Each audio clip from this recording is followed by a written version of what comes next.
Good morning. My name is Barbara Fuller, and as chair of the Washtenaw County Board of Road Commissioners, I welcome you to this virtual October 19th, 2021 working session. Our communications manager, Emily Kaiser, will describe how our virtual meetings operate, how to access the agenda packet, and how people may participate remotely. Emily. Thanks, Commissioner. So again, thanks for joining us today. If you would like to make public comment during the public comment portion of the meeting, we'll provide instructions and prompt you at the appropriate time to virtually raise your hand. And this can be done through your computer or touch tone phone. The chat feature is enabled, but only as technical support for users on their computer or smartphone. If you're a member of the staff or a commissioner experiencing issues, please contact the IT help desk directly. Anybody else, you can message me in the chat and I will try to help you troubleshoot. The audio and video feature of this meeting is being recorded. A link to the video will be posted to wcroads.org in the next day or two. And today's meeting agenda is posted on wcroads.org as well. And there's a link available in the chat if you're joining us from your computer. Thanks, Commissioner. Thank you, Emily. We will move right along with our agenda. And I believe you described how to participate during public comment. So I would ask if there is anyone who wishes to address us during the public participation section. Any hands raised?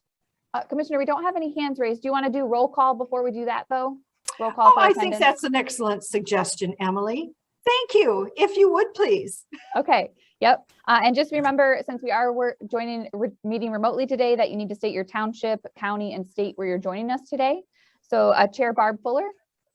My name is Barb Fuller. I'm participating remotely from Foia Township, the county of Washtenaw, the state of Michigan. Vice Chair Rod Green. Good morning. I'm Roderick Green. I'm appearing from Superior Township, Washtenaw County. Commissioner Gloria Yamas. Good morning. This is Gloria Yamas, participating from Pittsfield Township, Washtenaw County, and the state of Michigan. Commissioner Doug Fuller. Doug Fuller is present and in Foia Township, Washtenaw County, state of Michigan. Commissioner Joanne McCollum. Good morning. I am attending from Ypsilanti Township, Washtenaw County, Michigan State. Managing Director Cheryl Siddle. Present. County Highway Engineer Matt McDonnell. Present.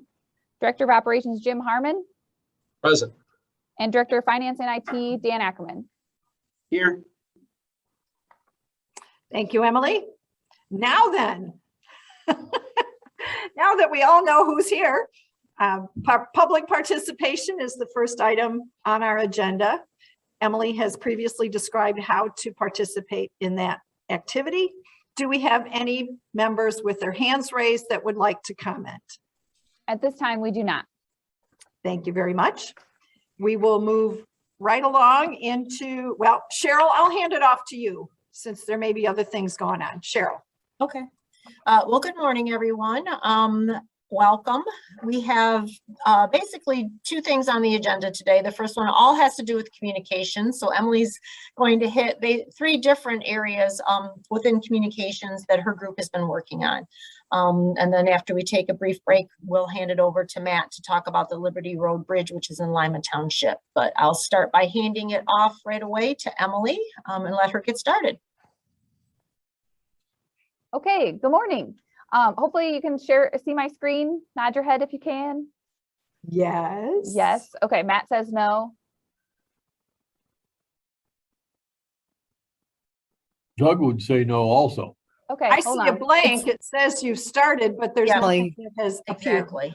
Oh, okay. Let me start again. Hold on 1 second here.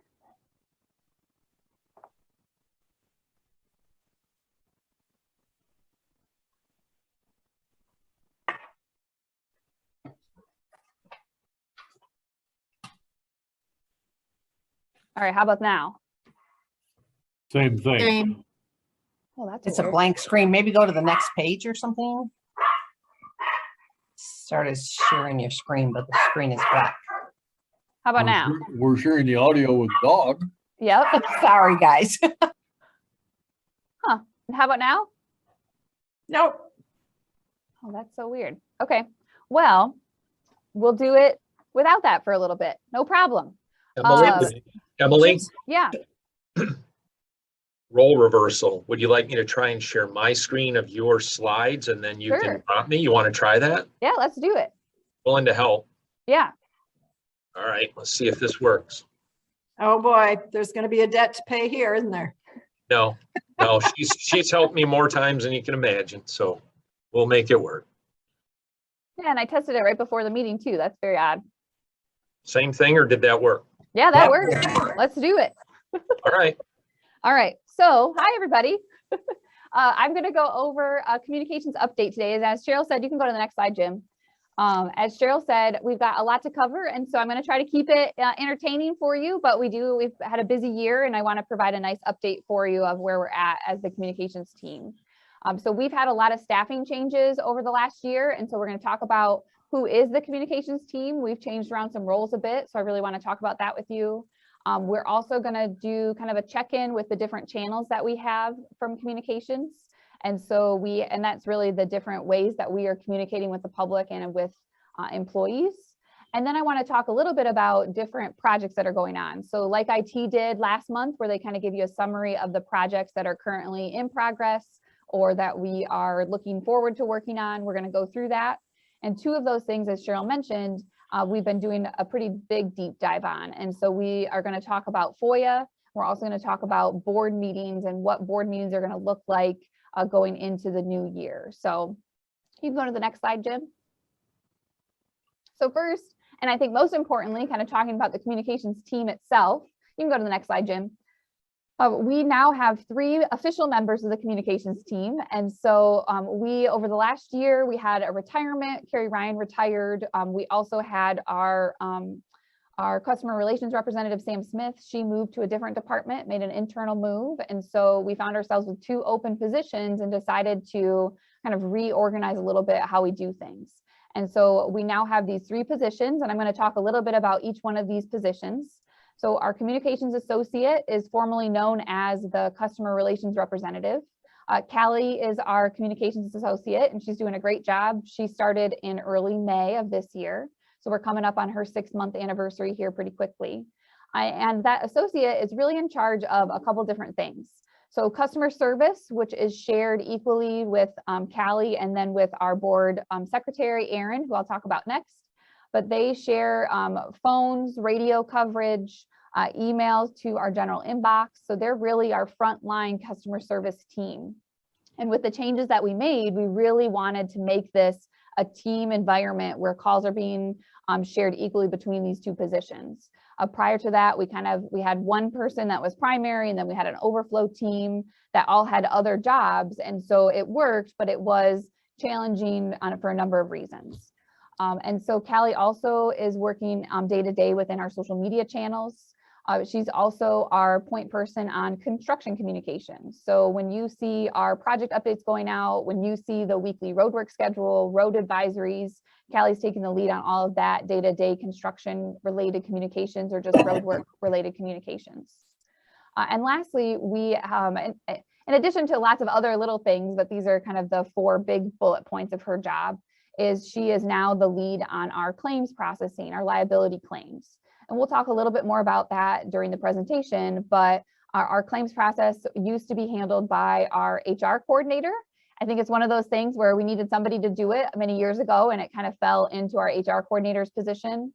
But when we reorganized the department or the communications section, we really felt like that is something that makes a lot more sense to fit with that customer service piece, because the people who are calling in to get a claim packet are usually the one they're talking to Callie and to Aaron. And so it makes sense to have that processing, that traffic processing, kind of where the traffic police there and helping to get that through the process with McChrysip.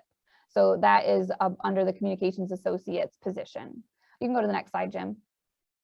So then we also have our office coordinator position, and this is the reorganized version of our board secretary or administrative assistant position that Carrie Ryan retired from this spring. And Erin is our current office coordinator, and she's also doing an awesome job. She started at the end of May, and so she's coming up on her 6-month anniversary as well, just a couple weeks after Callie. And so, like I mentioned earlier, our customer service, so our phones, radio, they're being handled and shared equally between Aaron and Callie, so that office coordinator and the communications associate positions. In addition to that, Aaron is also the board secretary, so you all are very familiar with her. And so she is in charge of assembling the board packet, of helping to schedule travel, schedule meetings, and putting the agenda together, and being kind of the traffic cop on all of that as well. And so she's doing a great job helping to get, helping the board to keep moving forward as well. In addition, Aaron also is our official Foia coordinator. And so we're going to talk more about that as we get into the Foia section of this presentation, but she and I have been learning the Foia process together and trying to kind of refresh some of our processes, which I'll talk about towards the end of the presentation.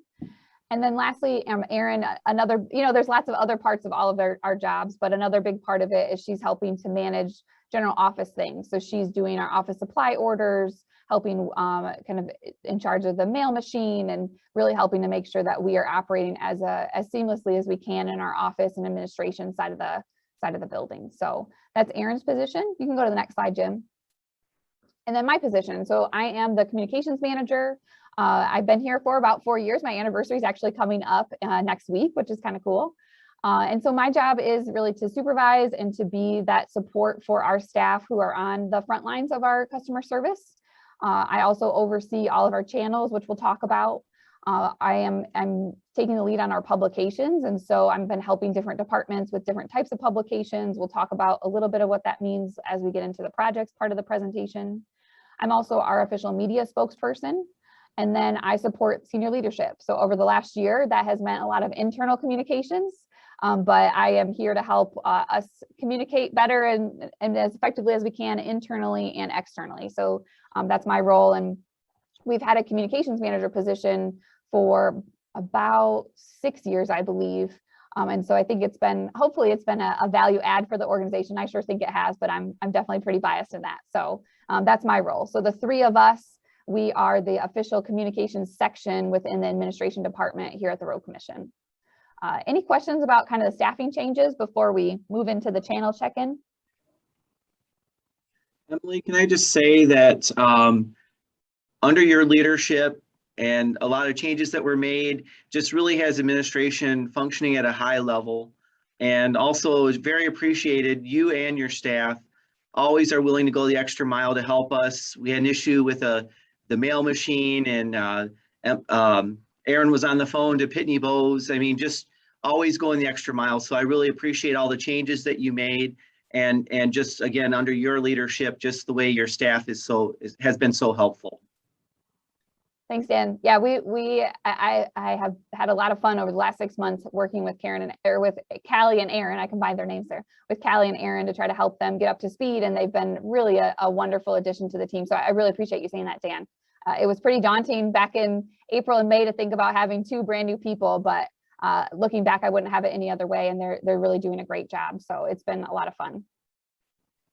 Any other questions about kind of our staffing changes? Okay, so the next part of that I want to kind of go through is really a check-in on the different channels that we have here at the Road Commission. So Jim, you can go to the next slide. So before we get into that, I just, as a kind of general reminder, refresher of what our philosophies are as an organization for the communications section. And so the way that we look at it is that we are the generalists of the organization. It is our job to know a little bit about almost everything that we do. And then we are doing in our customer service or in our communications, we're doing kind of some triage, and then we get it if it needs to escalate to the person that is the specialist. And so in my training of my staff and the way that I view my role as well, we're really here to be the generalist. So again, knowing a little bit about almost everything that we do as an organization. As a communications philosophy, we also try to under-promise and then over-deliver. And that is something as simple as our construction timelines. It's never simple, especially in October, but what timelines of when we're going to be there, when we're going to be done with a project. We try to keep that in mind whenever we're communicating, so that we are setting expectations appropriately for the public. We also, our philosophy is that if we know that we're going to be there, or that we might be there for a construction project, let's tell somebody, let's tell the public, let's put it out there. We'd rather tell them ahead of time, and then if things need to change, they can, than surprise people when we've got construction. And then lastly, from a customer service perspective, we're not a traditional customer service, right? We're not trying to sell a service, but we're trying to help people better understand their government. And so that means, unfortunately, we have to say no a lot. And so our philosophy is we do have to say no a lot, but we can definitely explain why we have to say no. And again, really help educate the people who are calling, or the people that are reaching out to the organization, help educate them about their government, because ultimately we do work for them. And I think the more people that know more about their government, the better. So that's really what we try to, how do we try to approach all of these different channels? So you can go to the next slide, Jim. So first I want to talk about emails, and this is a chart here that just kind of gives you some numbers. I think communications is a very subjective thing. You all have heard me say many times that it is both an art and a science. So the next few slides are really going to be kind of the science side of things, where there's some metrics behind what we can measure. I don't think that you can ever measure 100% of your communications impact, but these numbers help us to have a good idea of where we're headed. So this is our metrics related to emails. So these are our road advisories that we're sending out, project updates, weekly roadwork schedule. So we have, so far this year, we've sent almost 300. So we're at 280. You can see on this that we already have more project updates than we sent out all of 2020. So Matt and his team has kept us very busy with projects this year. And then to me, when I'm looking at email metrics, the number of emails that we send, I think is impressive and I think is helpful. But for me as your communications manager, what I look at is that average open rate. And so our average open rate is nearly 40%, which in email marketing standpoint, which is essentially what we're doing, that's almost unheard of. And so the industry standard for government related emails is about a 17 to 20% open rate. And we're consistently a lot higher than that. And so it's even more on like our project updates. I've seen project updates that have a 65% open rate. And what that tells us, and I know I've shared this before with you guys, but what that tells us is that the public is looking at the information that we're sending and it's useful. If we had really low open rates, I would question the effectiveness of what we're doing, but we're getting information to people that they're looking for. And one of the ways that we do that is that we really segment our emails. So when we send a road advisory for something going on in Manchester Township, we are not sending that to everybody in Washtenaw County. We're only sending that to those who have subscribed to receive updates in Manchester Township. Or if we're sending out a project update about the Zebra Road paving project, we're not sending that out to everybody who's subscribed or received updates from the Road Commission. We're sending that out to people who've subscribed or received those project updates. And that segmentation is really a best practice when you do email marketing or when you're doing emails on behalf of an organization like we do. So I'm very pleased with this. I think when we consistently see these high open rates, it's a good indication that we are doing what we should be doing in this market. We have about I think we have about just under 4,000 subscribers to our emails right now. So that doesn't mean that every time we send an email, it's going out to 4,000 people, but that means that overall across all of our different segments that they can subscribe to, that we have that many subscribers. And so that's a number that we've continued to grow over the last couple of years that we've been doing this. And as a reminder, anybody can subscribe to receive our email updates. We have a web form available right on our website that they can do that. We automatically subscribe township officials, county commissioners to receive those updates. We also have schools, emergency responders automatically subscribe that we manage that list, but then any member of the public can subscribe to receive updates if they're interested. You can go to the next slide, Jim.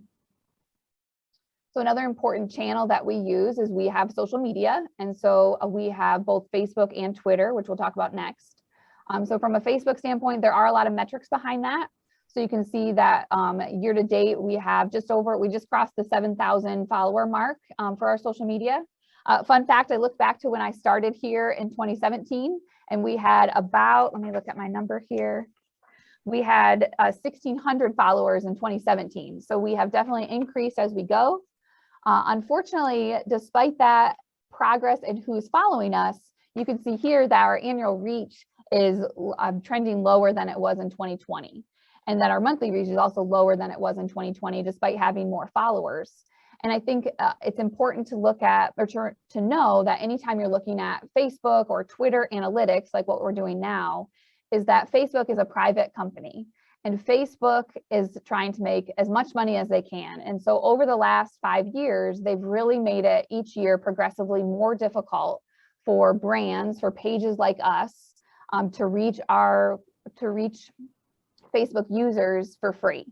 And so the different algorithms that Facebook has changes all the time and is really secret, but people make guesses at them. But it is, the overall message is it's getting harder and harder for us to reach the general public on Facebook. And so Facebook really wants us to pay to do more paid advertisement to reach the public versus just doing it for free. And so it is something that we try to manage, and it's not something that I lose sleep over. Hopefully none of you do as well. We have a really, I think, an active Facebook page. One of the ways that you can boost your reach is that you can be interactive with the public. And if any of you have been on there, you know that we do respond to most, not all, but we do try to be very active, and we have a good following and we get good results with our posts. But it is something to kind of keep in mind as we look at any social media analytics. And so I think the Facebook, if anybody's kind of was following it, there was a massive Facebook outage, and it took out Facebook, Instagram, all of Facebook's platforms 2 weeks ago. And that's something that for other businesses that rely 100% on Facebook, they were in big trouble. But one of the advantages of how we have our communication structured is that we are diversified. So we could have, if we really had a desperate message that we could get out, there's a lot of other ways that we could get that out there, not just Facebook. And so I think that's something that outage really brought that to light, is how our different channel and how diversified we are is a great strategy. So you can go to the next. Sorry, Jim, hold on a sec. So the last thing I want to mention here is I do have a metric here about paid advertisement. So we do boosted is what it's called on Facebook, but we do pay for some posts to be pushed in front of other people, in front of users on their news feeds. And we have seen a big increase from what we did in 2020. Most of what you see of that $1,200 was done on boosted posts related to recruitment. So either recruiting for specific positions or just general recruiting about working here at the Road Commission, boosting posts about our employee spotlights that we've been doing. But most of that paid advertisement has gone to posts about our employment opportunities. Jim, you can go to the next slide. Oh.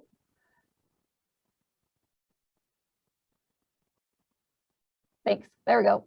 So the next channel that we have is Twitter. And so you can see here that we have a smaller audience on Twitter. We always have.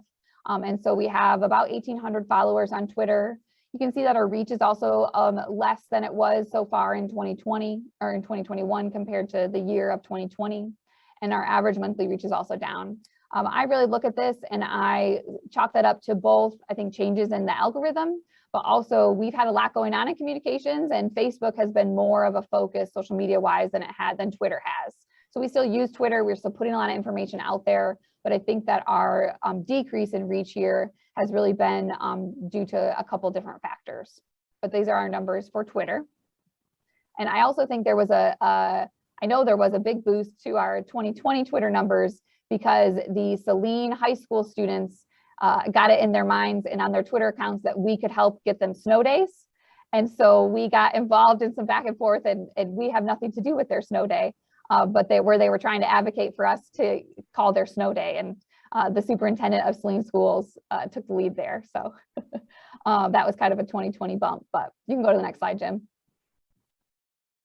If any Saline High School student is out there listening, we do not call their snow day.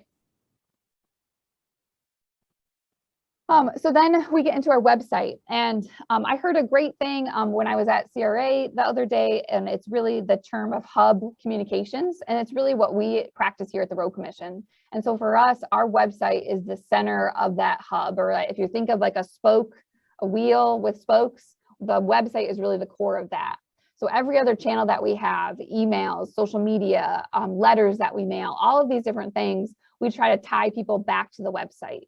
And we spend a lot of time and a lot of effort going and keeping our website as up to date as possible, as relevant as possible. And I think the numbers that you'll see over the next couple of slides really show the work that we do and that it is being successful. So you can see here that we've already had more users. So this is individual users to the website. These numbers are pulled from Google Analytics. And so they're looking at individual like ISP numbers that are using our website. So we've had already more people in 2021 than we did in all of 2020. You can see our page views are a little bit down, even though our user numbers are up, but we still have almost, over 350,000, 379,000 users, page views rather, sorry. Our most popular pages that we have within our website are our current projects page and also our weekly roadwork schedule. So the current projects page has our map of all the different work that we have going on, and is really one that we push a lot of people to through our project updates, through our social media. And then also the weekly roadwork schedule is another one that we really push out there a lot. And so having those two be the top two most viewed sites is fairly consistent with where it's been the last couple of years. And those are, I think, are really important pages that we have. And so that's not a surprise to me to see that. Yeah, go ahead, Brad. What might have come for the fact? Oh, What go might ahead. have come for the fact that the page views are down, but the users are up? That seems a little Yeah, it strange. seems a little odd. It could be a couple different things. Google Analytics doesn't get that far into it. And so I think just kind of my hypothesis would be that it could be that people are finding the page that they are looking for quicker, and they're not having to like search through so many different pages. It could be that they know where they're looking for, or we've had a couple projects that everybody's looking at, but Google doesn't take us that far into people's thought processes as to why that would be. I think that a lot of our traffic on social media and also on our website too, as we get into winter, I expect that number will go up as we get into winter as well with our social media as well. So these numbers are still just year to date, but I don't have a definitive answer, Commissioner Green, sorry. Oh, you can go to the next slide, Jim. So the next couple slides I have are just some interesting demographics that I pulled from Google Analytics within our website. And so this is the age breakdown of users according to Google Analytics for our website. And I was really pleased to see that it was a pretty even spread of all these different age groups. So you can see our highest is the 55 to 64, but 25 to 34 is right there behind it. So I thought that was pretty interesting and surprising to have a really pretty even spread of all the different age groups that are using our website. You can go to the next slide, Jim. This is also, according to Google Analytics, the gender of our users. Again, we're pretty evenly split here, which I was glad to see. You can go to the next slide, Jim. And then this is telling us how are they using the website. One of the big things that when we redid our website before I started, I believe in 2016, having it be mobile friendly was a big deal. And that's called a responsive website. So that when we create a new page or that when we're doing something within the site, that it can be responsive to whatever device somebody's looking at and automatically resize depending on what device people are using. And so we are, you can see from this, this table here, this chart here, that again, we're pretty evenly distributed. So we have just under half are using their mobile device to view our website. And then the other about half are using desktop. Very few are using a tablet, but we have kind of an even break. And so when we're creating new pages, when we're putting out new content, we're trying to keep that in mind and making sure that what we design on the web development side of things is still being responsive. And we don't always get it right, but it is something that we keep in mind. And it's because of charts like this that say so many people are using mobile devices to reach us. So that's how they're reaching. Unfortunately, Google Analytics doesn't have any other demographics than what I showed you today, but I do think that they're interesting to kind of dive into who is using our site as we are continuing to develop it. So you can go to the next slide, Jim.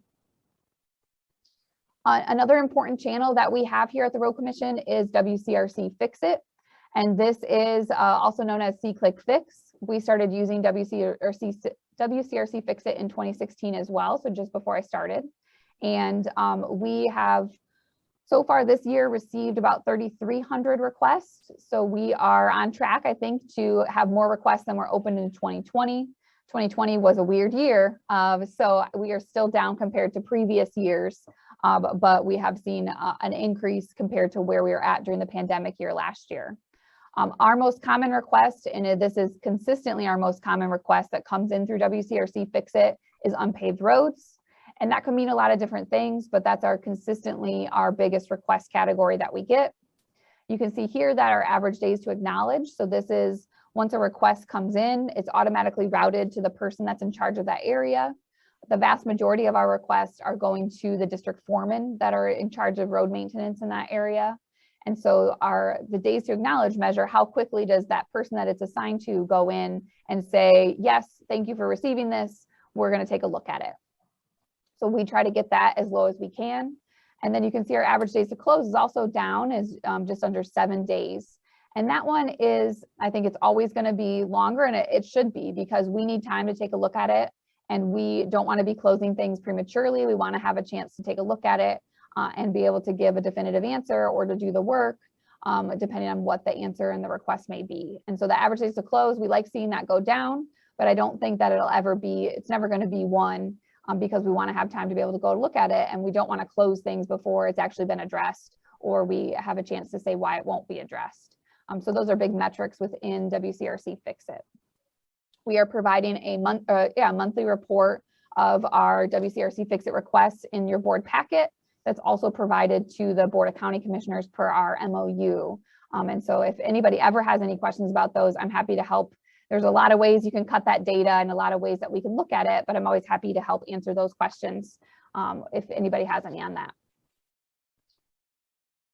So that's WCRC Fix It. People, again, can put requests in through our app. We have the WCRC Fix It app they could download. They could put them in by calling the main line, by sending us an email, or by putting it in on our website. And all of those, no matter which way you put it in, all gets collected in this 3300 number is all represented here. Okay, Jim, you can go to the next slide. Okay, I think that's the last of my charts, at least for a little bit. You didn't know there'd be so many charts in a communication slide. So another important channel that we have learned to love and learned to live with and thrive with this year and last year is virtual meetings. And so as you all know, we host a variety of different types of virtual meetings. And so my team helps to host the board and working sessions along with our IT team. We also host the Chat with the Road Commission event, and we've done a couple public hearings this year. We've had a number of project information meetings and general education meetings. In total, we've had over 400 participants attend our virtual meetings this year. Just to kind of break it down, let me get to this slide in my notes here. Just to break it down we had 3 general education meetings. So that was our road funding 101, our construction season kickoff. We had 2 public hearings for permits regulations and for our Huron River Drive, our East Huron River Drive abandonment. We've had 21 people attend a chat with the Road Commission so far this year. We've had about 20 chats that have had no attendees. So I think when we started that, we kind of knew that was going to be us have a smaller reach, but we do get 1 or 2 people every so often. But that chat, the Road Commission has been 100% virtual through this year. And then the rest of the meetings have been our project information meetings. So we've had a busy virtual meeting schedule and have seen a lot of really great participation from that. You can go to the next slide, Jim. So we also engage with our traditional media. Oh, go ahead, Commissioner Fuller. So how many chat sessions have we convened? If we've had 20 without any visitors, do you know how many we've actually convened? I think we've had about 40. So I think we're at about 50-50 if people have either no attendees or at least 1 attendee, because we've had one every week this year and there's 52 weeks in the year. I think we have less than 12 weeks left. So yeah, I think we're at about 40 sessions. I did not count, but I think that's about where we're at. Yeah, Commissioner Yamas. So the unfortunate thing, or the push to us do virtual meetings, has it improved? Were you here prior to us having to always go virtual? And has it made it easier for the public? And has that increased what normally would have happened if we were not doing virtual? Yeah, I agree. I think it has. I was here before and I could pull those numbers. We have general numbers of who attended, the number of attendees at in-person meetings. I think overall, we have seen an increase in the ability of people to engage with the Road Commission. I think one of the biggest ways that we've seen that is through our project information meetings. And so it has been very convenient, and we've heard good reviews from people about being able to learn about construction related projects in their area virtually. And so I know that that is something that engineering department really likes, and I do too. It works as a good forum for that. I think you as board members have also seen an increase in day-to-day or like regular meeting participation, at least people that can listen in. Board participation is always a little tricky to measure because we can have a few meetings in the time that I've been here that we've had 50 people attend. And then most meetings that I've been, in-person meetings during my time have been 0 people in attendance. So I think overall we have seen an increase in attendance to your board meetings, but that's purely numbers wise. You got to kind of look at the different situations. I know we can all think of a few meetings that had full houses plus, but I think day to day, our regular meetings, we've seen more people virtually. You can go to the next slide, Jim. So we do engage with traditional media. I mentioned that part of my role is to be our media spokesperson. And so far this year, we've been featured or a part of 55 articles in 2021. Popular topics that we are usually engaging with media about include response to weather events and project-specific reports. As you all know, we have I think an untraditional media market for a community like ours, where we have MLive, which is not a printed paper. They print twice a week. We have smaller community papers that we engage with, like the Sun-Times and Saline Post, but we, just like anywhere, but I think in particular as our community, we don't have a really strong traditional media market that's countywide. So we engage with them when we can, and I am happy to help answer questions, but it's different than other communities where I've worked. You can go to the next slide, Jim. So another channel that we have is we have our phones, as I've talked a little bit about that today, and then our lobby traffic. So our lobby is open during our regular office hours. And so we were closed to the public, to traffic in the lobby for just over a year due to the pandemic. And so we reopened our doors to the public in July of 2021. Overall, traffic remains lower than pre-pandemic. I think a lot of that is still hesitation, people going into offices, but I think more positively, I think we have shown over the last 20 months now, however long it's been, that there's a lot of services that we provide electronically. So before the pandemic, a lot of our traffic was permit related or road complaint related.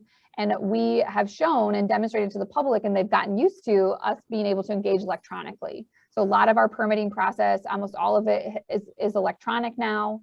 Permits are issued electronically, and I won't steal the permit section's thunder in that. Matt, I'm sure could talk to that if anybody had questions, but we've really seen a lot lower traffic. And I think it's because we're providing services in new ways that people really appreciate.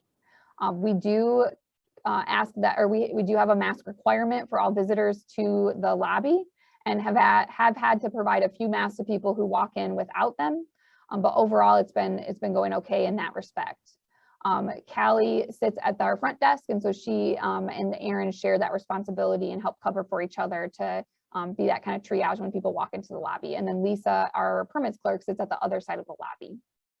We do have our plexiglass up, and I think that that's something that we will keep up post-pandemic as well. Our mainline phone, so when someone calls the road commission, or when they are crews, or when emergency responders are calling for the road commission on our countywide radio system, we are monitoring that. Aaron and Callie are monitoring that during our regular business hours. So as I mentioned in the beginning of the presentation, calls are shared equally between those two, and they both have radio stations. They have radio units at their desks that they're helping to monitor and respond as an organization if needed. Last thing I want to say on this is that unfortunately we do not have metrics on phone calls. It's not something that our current phone system can do. We're hoping, and I'll talk a little bit about this as we get into projects, but we are hoping to switch to a new phone system in the new year. And I'm hopeful that there'll be better metrics that we can provide to you about phone calls, but we don't have any numbers as far as numbers of calls that we receive. I think anecdotally, our calls are still lower than they were pre-pandemic, but that's all anecdotally. Commissioner Fuller, did you have a question? Yes, you mentioned that the phones are answered during normal business hours. What's our process for after-hour emergencies, like bridge strikes or weather events or accidents? Yep. How is that handled? Yep, so our phone system during normal business hours, so in the summer, our phone team and myself as well, we switched to summer hours. So the phones are answered Monday through Thursday, 6 a.m. to 4:30. And then now during our winter hours, we're Monday through Friday, 7 to 3:30. So if anybody were to call after that window, after those office hours, they would get an automated message that says, thank you for calling the road commission. If this is a road related emergency, please hang up and dial. And then they're given the number to our, well, it's emergent health, but it's HVA, and they handle our after hours dispatch. So we wanted to add a little layer of effort where they can't just hit one to get right connected to that dispatcher, because a lot of calls that we get over the weekend are, I have a non-road emergency that I'd like to report. And so we wanted to make sure that it was the road emergencies getting to dispatch. And so we've had it that way since I've been here, where it's a hang up and dial, and then we share this number. All other calls, please leave a detailed message and we will return your call during the next business day. So that's how those are handled. And then Barb, we have a contract with HVA, with Emergent Health as their parent company, and they are dispatching out to our foreman if there is a road related emergency, or to our sign shop supervisor, depending on what it is, that they're dispatching out 24/7. And so that is how we handle those emergent calls.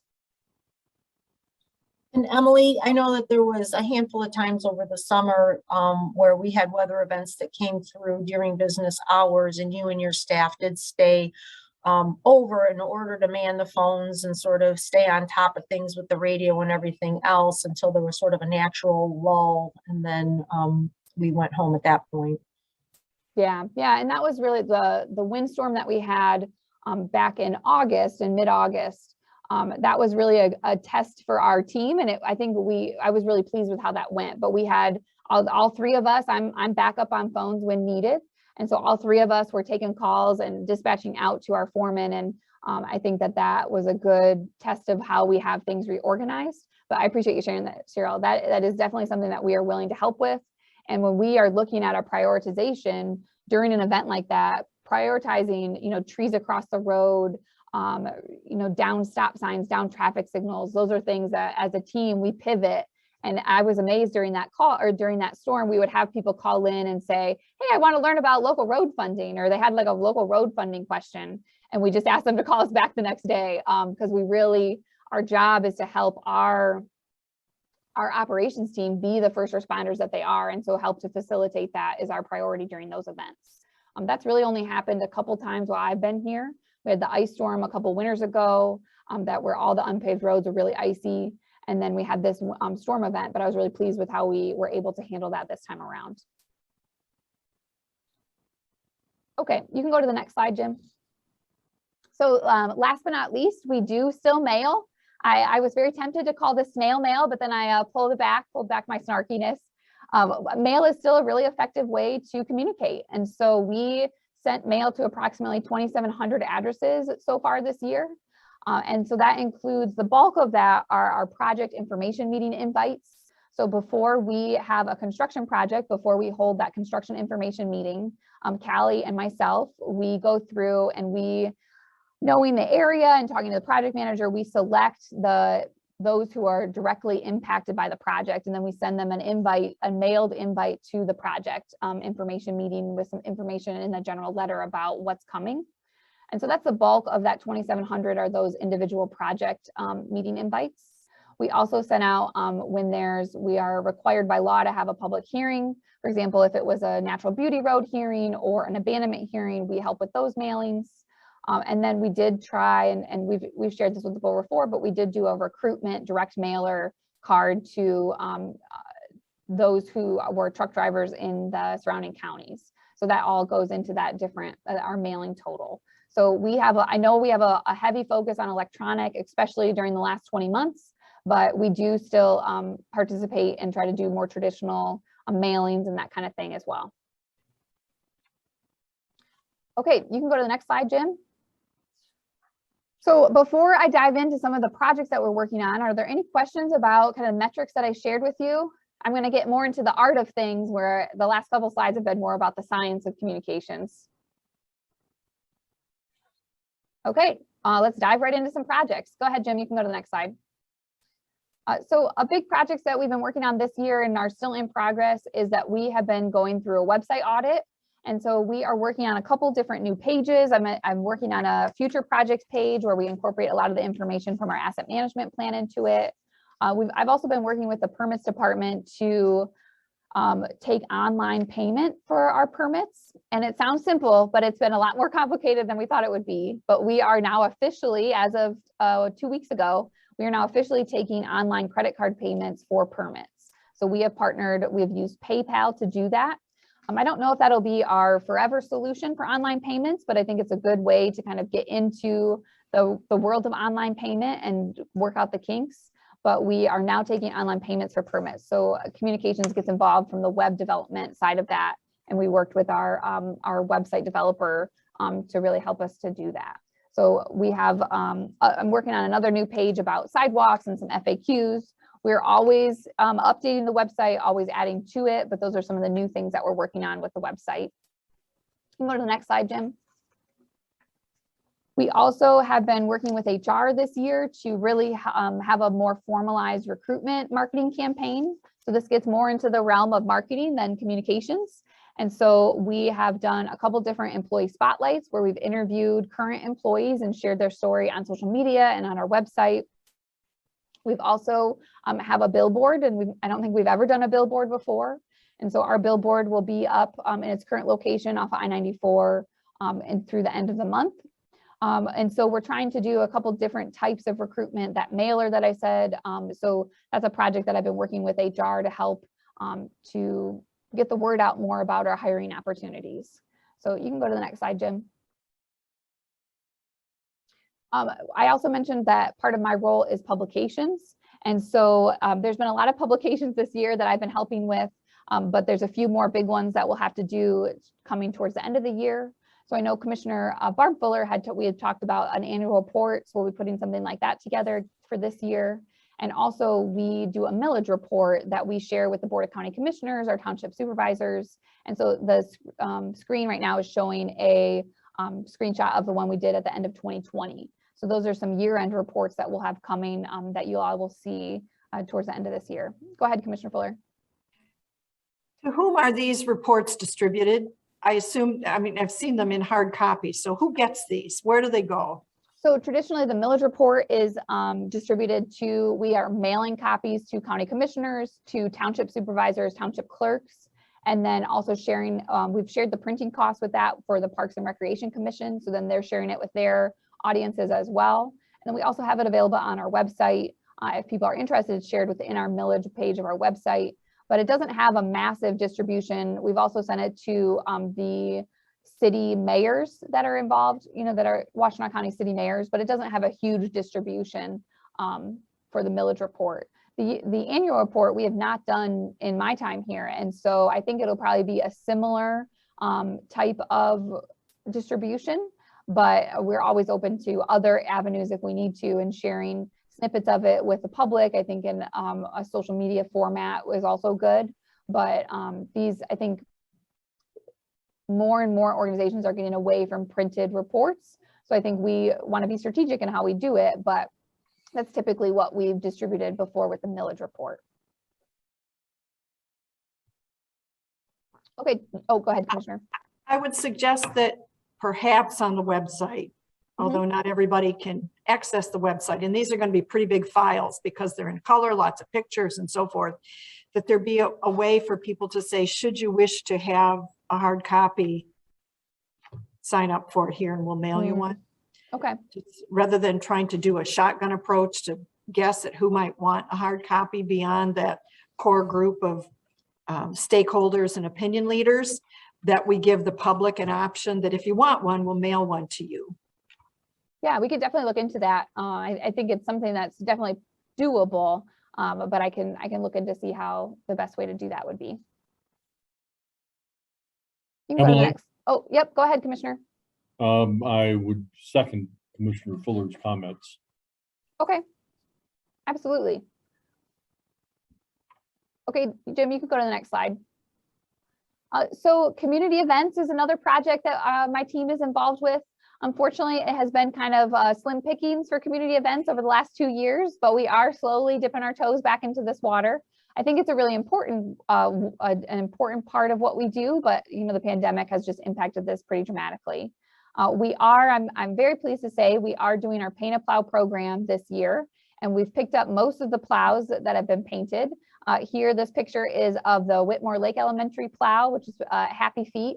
This year's theme was favorite winter movie. And so this is Happy Feet, the penguin. We have done a few community presentations, virtual and in person. And then we've also participated in 1 or 2 parades. These are all things that we will, as soon as we are able and that COVID restrictions allow, I think that we will do a lot more of. And as the community plans these, but we've been pretty conservative in what we do community event wise, I think for good reason over the last year or 2. But I am very excited that we are doing the Paint a Plow. Callie has been coordinating that with our operations team. And so she's been doing a great job working with our foreman to get those plows and to get those painted. So we'll be sharing the Paint a Plow pictures over the next couple of weeks on social media. Go ahead, Commissioner. Will those plows be displayed in the front yard here? Yeah, so what we typically have done is we've displayed a few at the main yard here and at the other yards where it's appropriate. There's not really a great place to display one at District 2, correct me if I'm wrong, Jim. But we have displayed at District 3 before and District 4. And so I think that's something that if we don't need that plow, we can. And if the conditions allow, we will, but it is something that we've done before. And then we also, you know, when we do this program, we do share with the schools that the plow will be used if we need it. And then that will obviously take away the painted picture. Luckily for us, knock on wood, Cheryl, I'm sorry, I'm going to even say this, but these front plows, we really don't have to use very often. It would take a really big storm in most cases, or some drifting like out in District 4, where we would need to use these plows. So they are the easier ones to paint than our underbody scrapers, but we'll use them in a parade. If there's a parade in the community, this Happy Feet plow that you see here has already been in a homecoming parade for the community.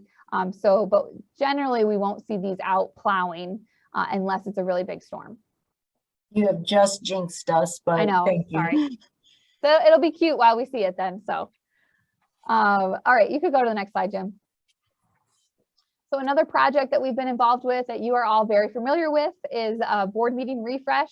So we will be transitioning, and I'll talk about this more in my next kind of segment, but we'll be transitioning to hybrid board meetings. So you all know that we made a rapid transition from in-person meetings to 100% virtual meetings. And so we will be pivoting to hybrid board meetings, both in-person and virtual options in the new year. And then part of that has been upgrades to the boardroom and the technology. And like I said, I'll talk about this a little bit more as we get into the next section. And then one of the things that we want to look into once we kind of get the boardroom settled is that we really want to look into an online agenda center, similar to what the County Board of Commissioners, what Pittsfield Township, there's a couple other communities in our area that are using this.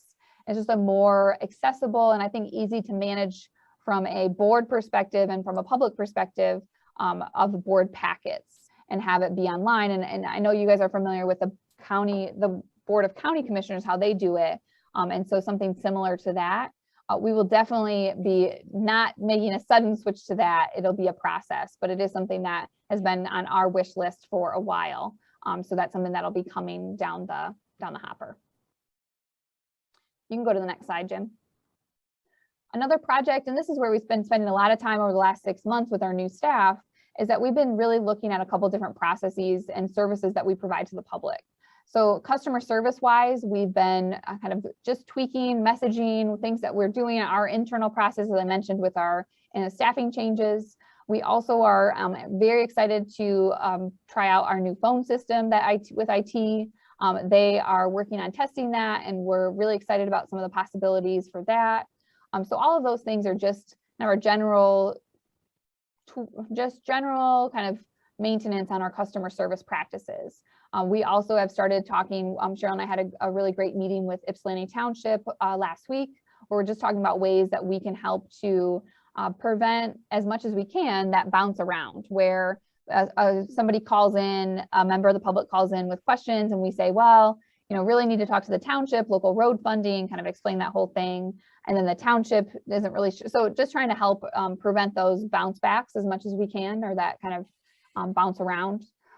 It's not impossible. It's not possible to stop it, but just trying to make sure that we're all on the same page.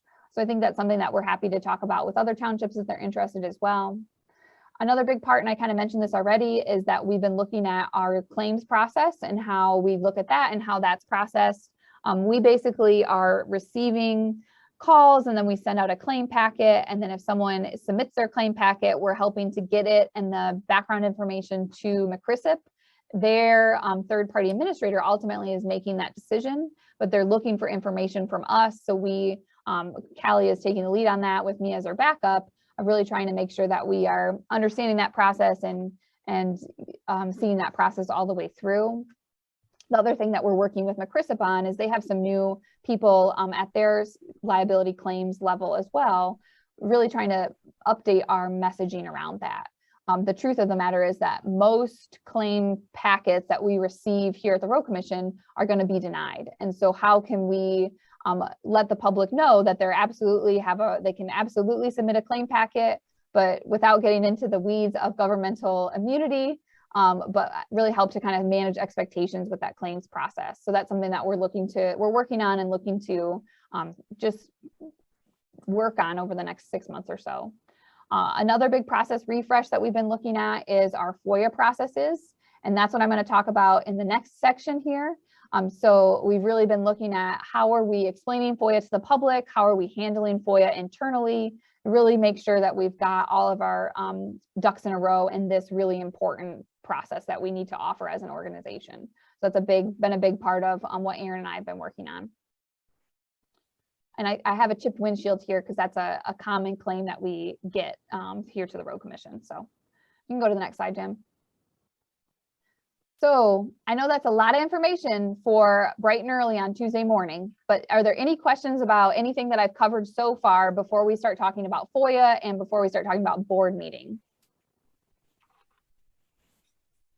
Go ahead, Commissioner Fuller.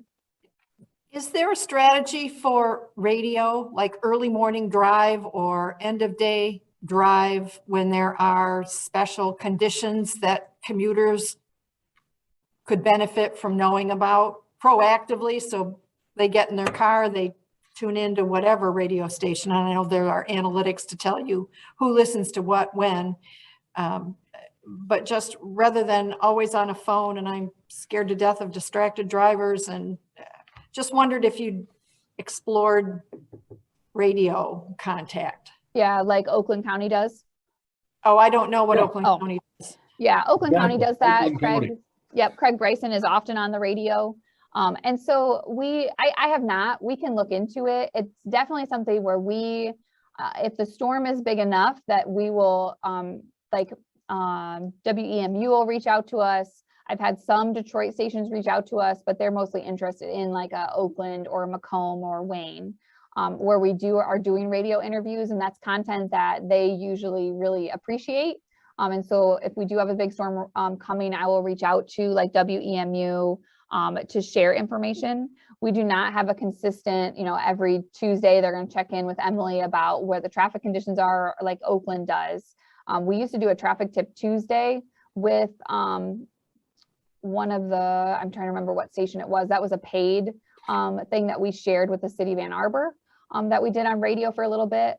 I can certainly reach out. I don't know if Oakland is paying for that. I have a feeling that they probably are, but it's not something that I've explored before, but it's certainly something I can.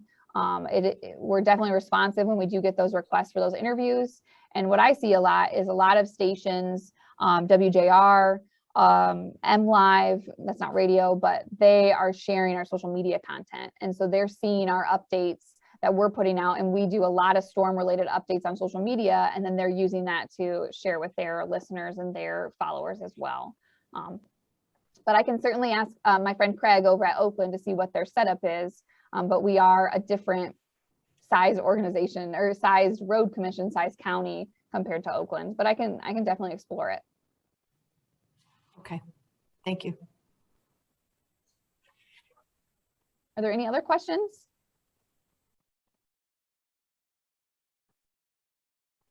So it sounds like my two takeaways from this section is that looking into Craig's deal with how he's doing his radio advertisements, and then also some type of way people can opt in to receive a mailed report from us. Is that correct? Okay, I see some heads nodding. Oh, Gloria or Commissioner Yamas, did you have a question? That's the only question I was going to ask you privately, because you probably, it seems to people that I know that are active on the internet have started using DuckDuckGo instead of Google, only because they don't like Google driving them someplace else when they're trying to, they don't want to have to go through pages that are buried. Are we buried on Google? Or are we able to get up? So you mean like our SEO? Is that what you're talking about? Yeah, our web page. Yeah. Okay, so I guess a couple things there. So DuckDuckGo is a browser, right? And so DuckDuckGo is like Chrome, where you could use DuckDuckGo instead of using Chrome. And I'll have to check with IT how they feel about DuckDuckGo. I use Chrome in my own work, but where a user could use DuckDuckGo and then they are not being tracked through cookies and like through your browser history, through your using of the internet. And so the demographics that I showed about our website through Google Analytics, those only represent about 20% of our website users. Of that 65,000 people using it, Google doesn't have data on everybody. So it's just a snippet. So if you were to use DuckDuckGo to go to our website, it would look the same as it would if you were using Chrome. It's just on the back end, what data is Google collecting about you? We are not using any type of like SEO. We don't use that to try to like impact how people are purchasing. We're not like buying that data from anybody. That's just the Google Analytics we can receive for free.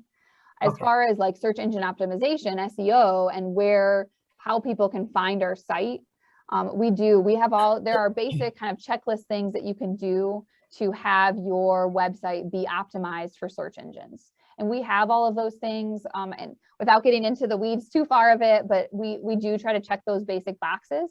I'm not an SEO expert. There are consultants you could hire to be an SEO expert, but we do the basics. So we have page descriptions, we have metadata behind it that help. And then the big thing for us, and a big thing that when you talk about search engine optimization, is linking to your site in different parts. So you'll notice on our social media, we link to the website on almost every post, because we're trying to get people interested and then pull them back to that hub of our communications and back to back to our website. So the DuckDuckGo thing, yeah, it would impact what type of data I can pull and what kind of demographics I can share with you, but it shouldn't impact like what you're seeing on the website itself. Okay. Does that make sense? Yes. Yes. Thank you. Yep. Are there any other questions? Okay. All right. So you can go to the next slide, Jim. All right. So I know that this is a very exciting topic, but my next topic is FOIA, or otherwise known as the Freedom of Information Act. You can go to the next slide, Jim. So far we have received about 30 FOIA requests this year. And so what is FOIA? So I'm going to spend the next couple of slides just kind of reminding all of us what FOIA is. And then I want to talk about what we've been doing to kind of dust off our processes and dot all of our I's, cross our T's. So FOIA, per the Freedom of Information Act, the Michigan law, the Road Commission is required to do a bunch of different things. One is to provide public records by request. Two, we have to have very detailed posted procedures and guidelines and a summary of how you can submit that request. And then the third, and I think this is probably one of the most important things, is that we need to respond in a timely and comprehensive manner. So I'll get into this as we go, but these are the real core of what FOIA is. So we are not obligated to create new things, but if we've got it, we need to provide it unless it's exempt. So you can go to the next slide, Jim. So what is all records? So it literally means almost every record that we're producing, every written record that we're producing here at the Road Commission. And unless it is exempt, which my next slide is about what is exempt, then it's included in FOIA, or it's subject to FOIA.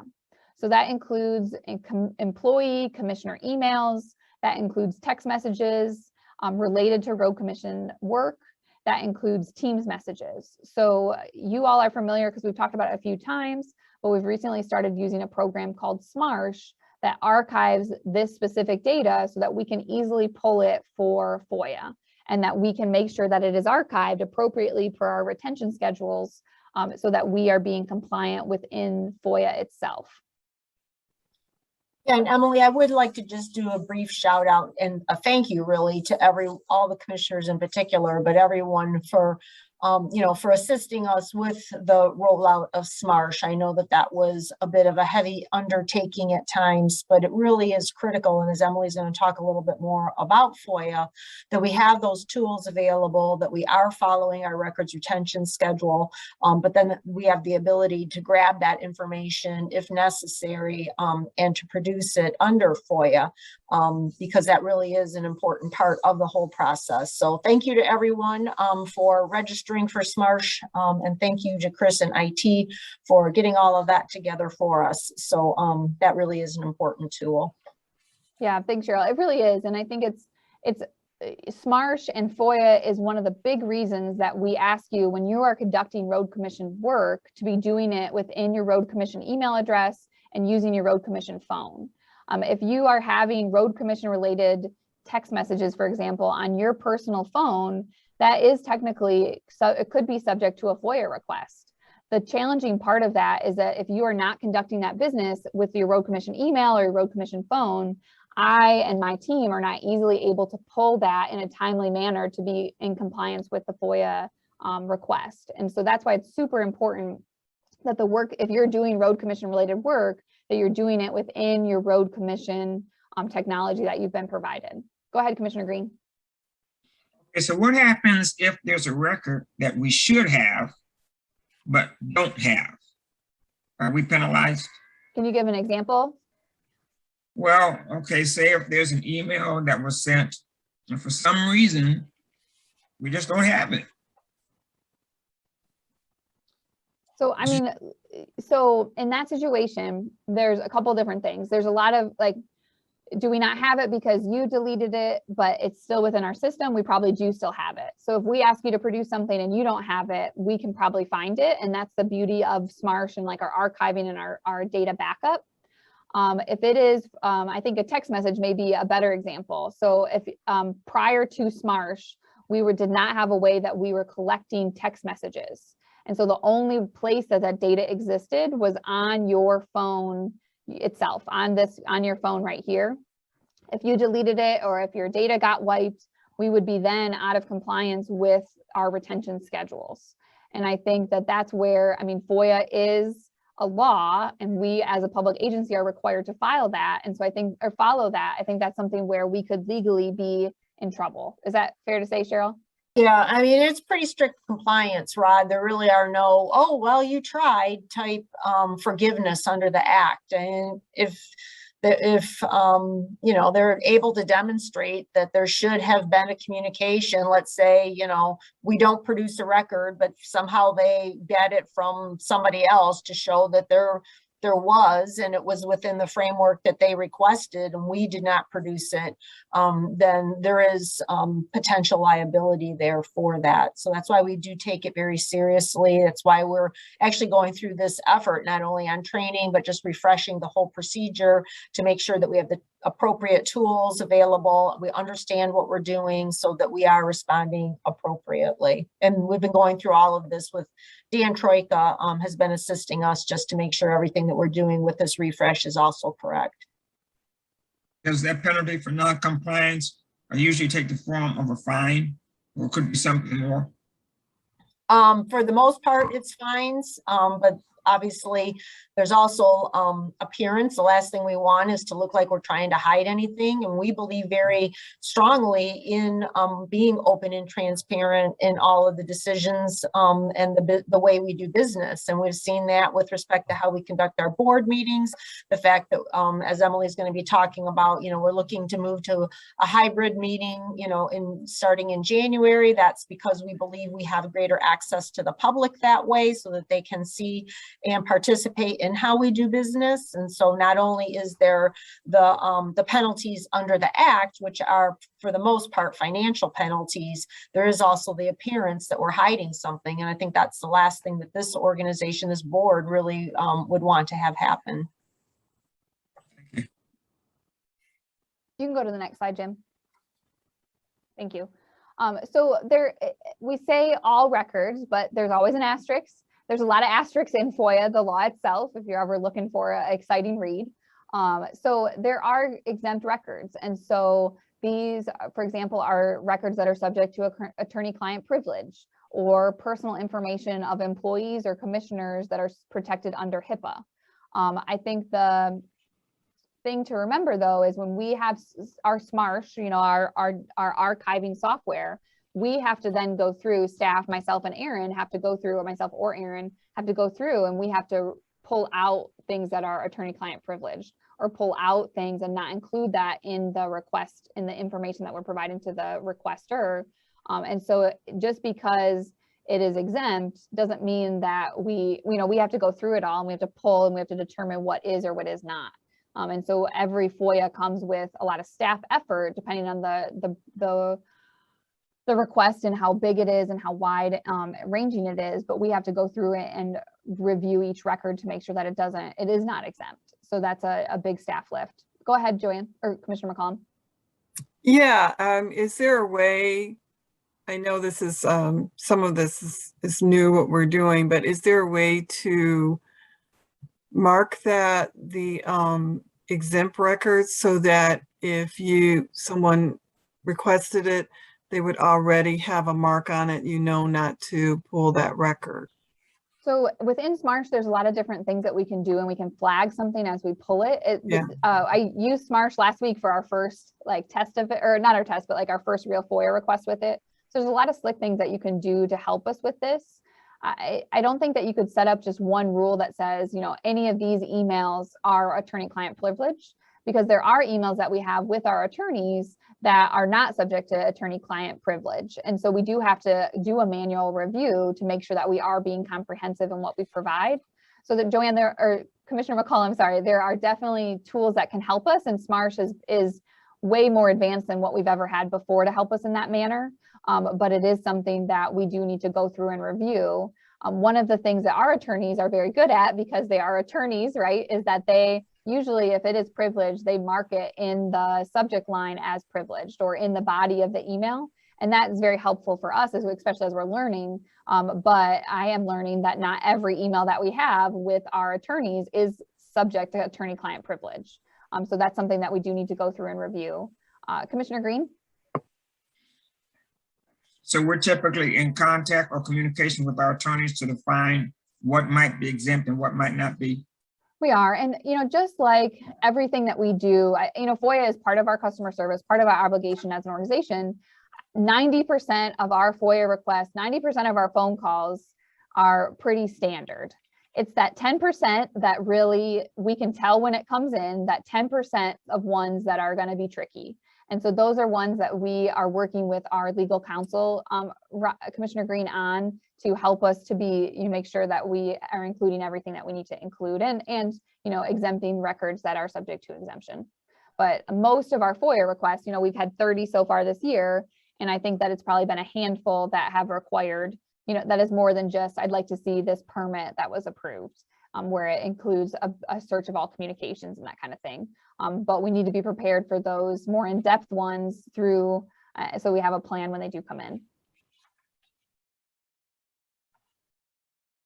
Okay, you can go to the next slide, Jim. Thank you.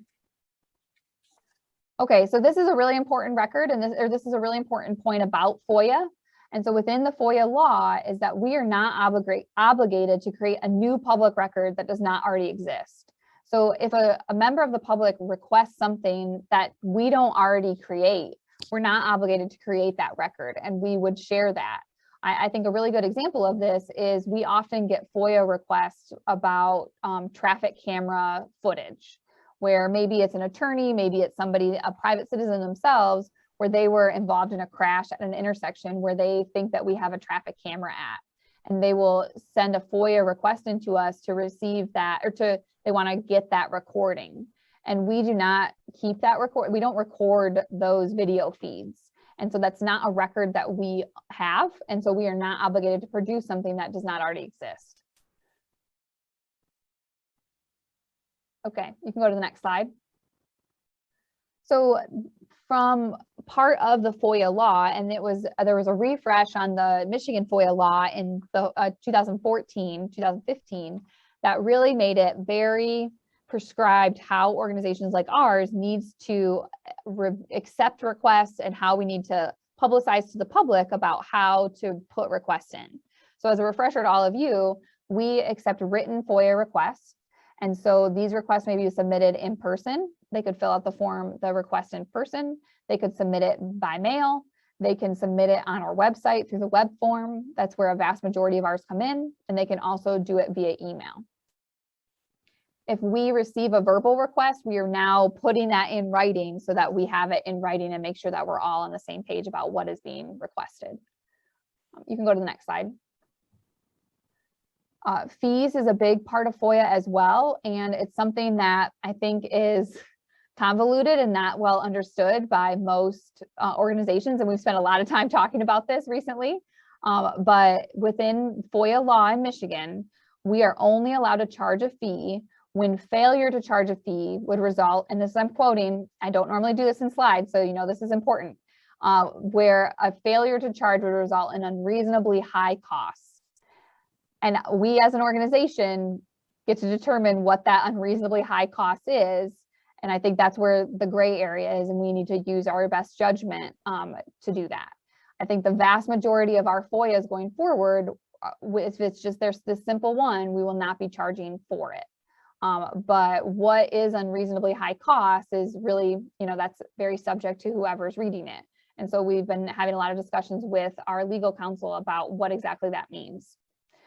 When there is a larger FOIA that is a lot more detailed, there may be a charge. And so we have created a kind of form, an internal use form to help us to calculate what that would be, to share, to invoice that person. But fees, I think there's just a lot of confusion out there about what you can and what you cannot charge for. You can go to the next slide, Jim. So these are the things, if not charging would be an unreasonably high cost. Love that legal language. These are the things that we may charge for. So labor costs for reviewing the documentation or reviewing the records, the cost of the file sharing mechanism. So if we have an electronic file and they would like it on a USB drive, we can charge for that USB drive. Duplication cost of paper copies. So if they want copies of existing paper records, or if they want us to print electronic records, there could be a cost for that. There could be a charge for that.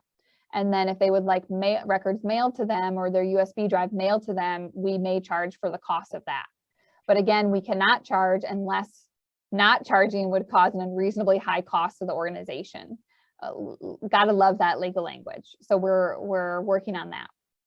You can go to the next slide, Jim. Oh, go ahead. I'm sorry, Commissioner McCollum. Yeah, I just had a question.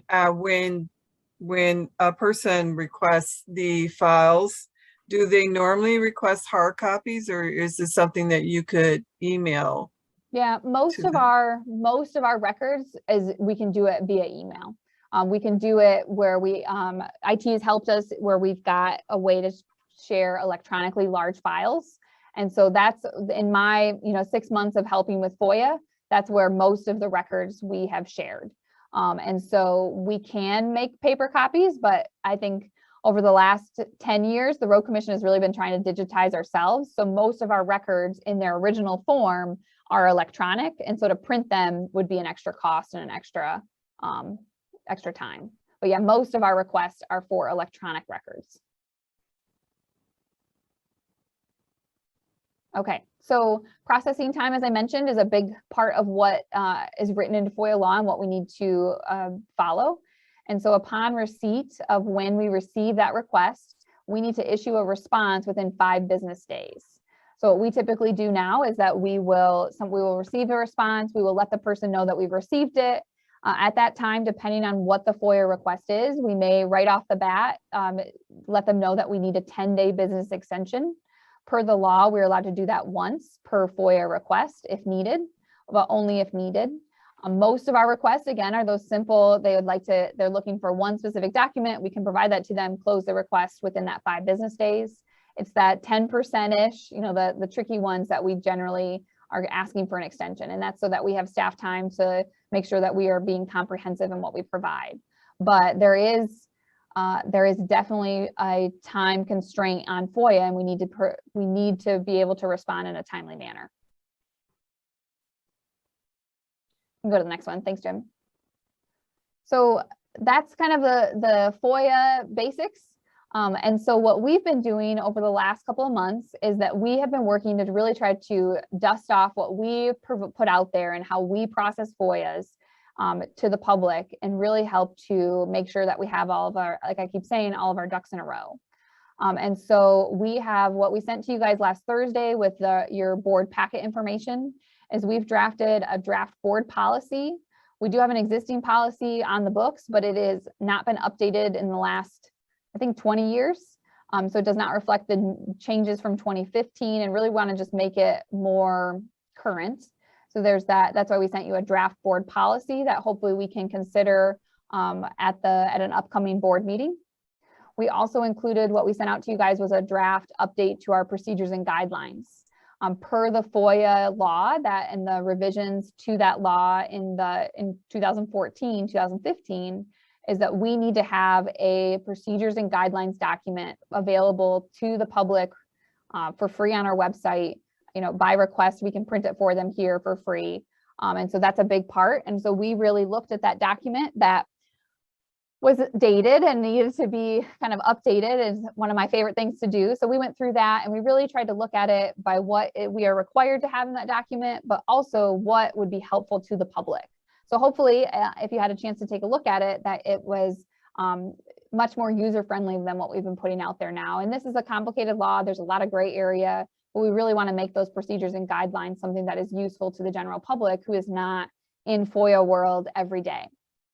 So that's why we sent you that procedures and guidelines. We are also required to have a posted summary of those procedures and guidelines. So once we have a draft of that, but we wanted to have you guys look at the policy, procedures, and guidelines first. The summary is really a summary of that procedures and guidelines. A lot of other agencies, their summary is almost as long as their procedures and guidelines. So we are trying to make it a true summary. Commissioner Green? Might there be situations where our cell phones and our computers might be subject to FOIA?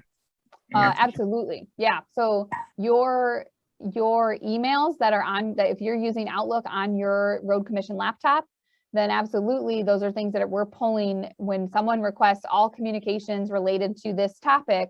If you've got communications related to that topic, we're pulling that information through SMART. Same with your phone.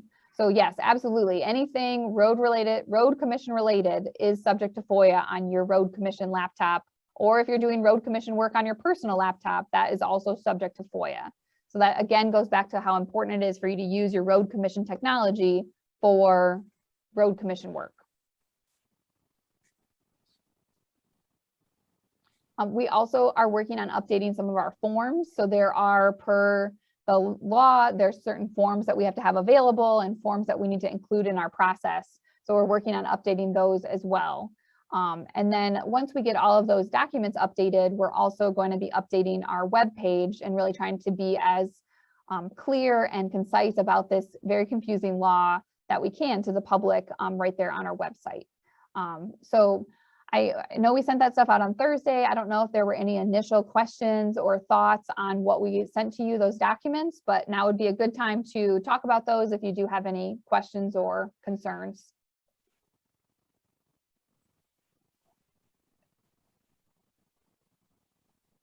So Well, Emily, Emily- if you, oh, go ahead. Sorry, Commissioner I'm Young. sorry. So I think, as I read that, I clicked on the procedure update and you said WC roads. I was able to find, but I did have to look a little bit for the FOIA, like, okay, here it is. Well, where do I go?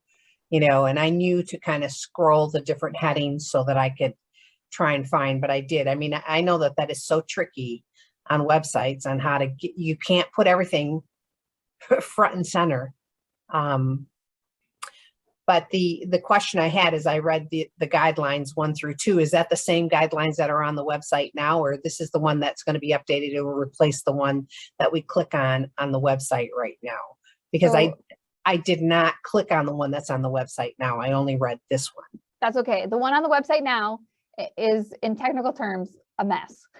Okay. So I think it's, what you will, if you look at both of them side by side, you will see things that are similar. We're not changing FOIA law. We're just trying to Right. make our procedures and guidelines more clear. The ultimate goal is, once we have a new board policy, once we have these procedures and guidelines have been reviewed by you all and are good to go, we will take down our old 2015 version that have the old logo that continues to haunt me. And we will have, these are what we will post. So what you guys were sent, that Aaron sent out with the rest of your board information on Thursday, that's what we will share to publicly. It's just Great. that we have to have them posted. So we have our old ones posted for now while we're going through this update process. Okay, thank you. Yep. Thank you. I think Commissioner Green had his hand up, and then Commissioner Barb Fuller. Pardon me for asking, but are our chat sessions recorded? Our chat sessions are not recorded. So if someone wants a copy of a chat session, that would be something that you wouldn't be able to get because we simply don't have it. Exactly. Yep. So that would be one of those that we are not obligated to create a record that we don't have. And so if we did record chat, then we would be obligated to post that. Just like if someone were to FOIA request a board meeting, we have all those recorded and posted to the website, so that we could just close that FOIA request and link to send them to where they need to go on the website. But yeah, you're correct, Commissioner Green. Commissioner Barb Fuller? On page 4 of the draft procedures and guidelines, it talks about, in section 2, requesting a public record, paragraph 4, a person may also regularly subscribe to future issues of public records. What is that? I'm smiling because we've had the exact same question. That is written explicitly in FOIA law, and so we felt like it needed to be in this summary.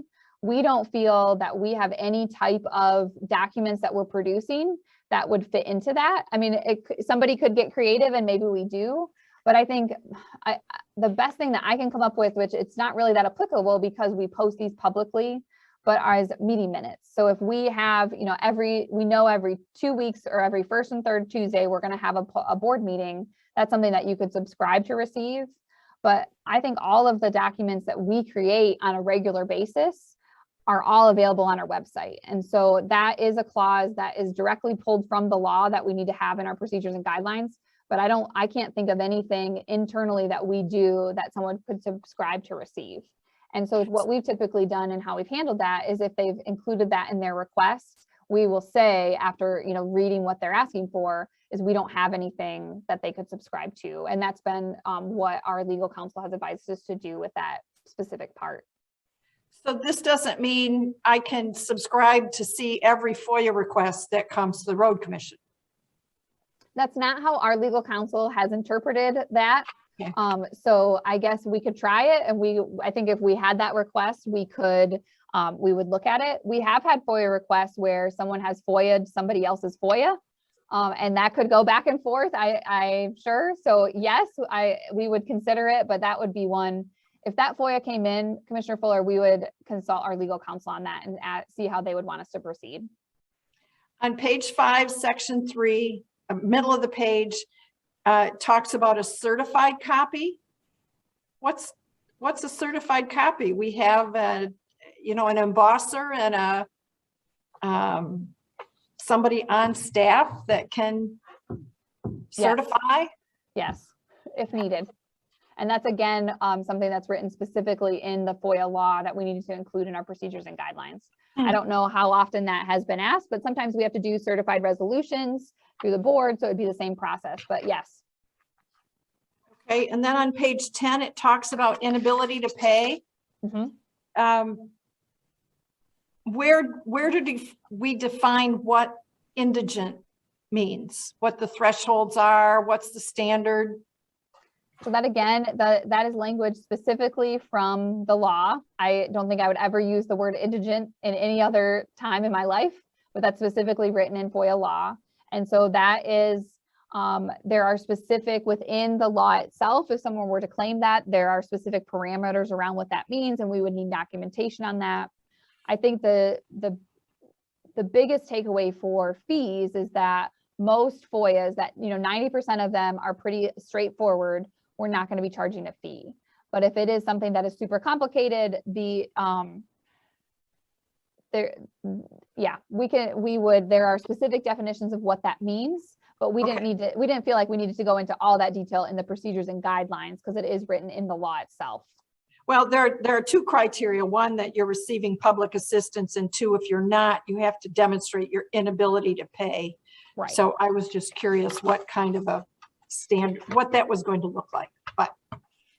Thank Yeah, you. needless to say, we would tread lightly under those circumstances. And certainly, again, if we were feeling like it was an enormous request so that there was the potential for a large fee, we would be consulting with legal counsel at that point before we would, waive a fee. Or if it's someone who has developed a pattern of frequently FOIA-ing us so that, each individual FOIA may not be, large itself, but there's just a pattern of routinely and asking for a waiver each time of fees. I think that that's something else that we would potentially, take into consideration on all of that. But that, again, we would tread lightly and before we would demand payment or refuse to comply based on the fee. Agreed. Yeah, Commissioner McCollum? Yes, I want to piggyback on that. I thought about that myself, looking at that and looking at was it 5 to 10 days that we have? So it seems like that may take longer. Is there, circumstantial grace periods with something like this?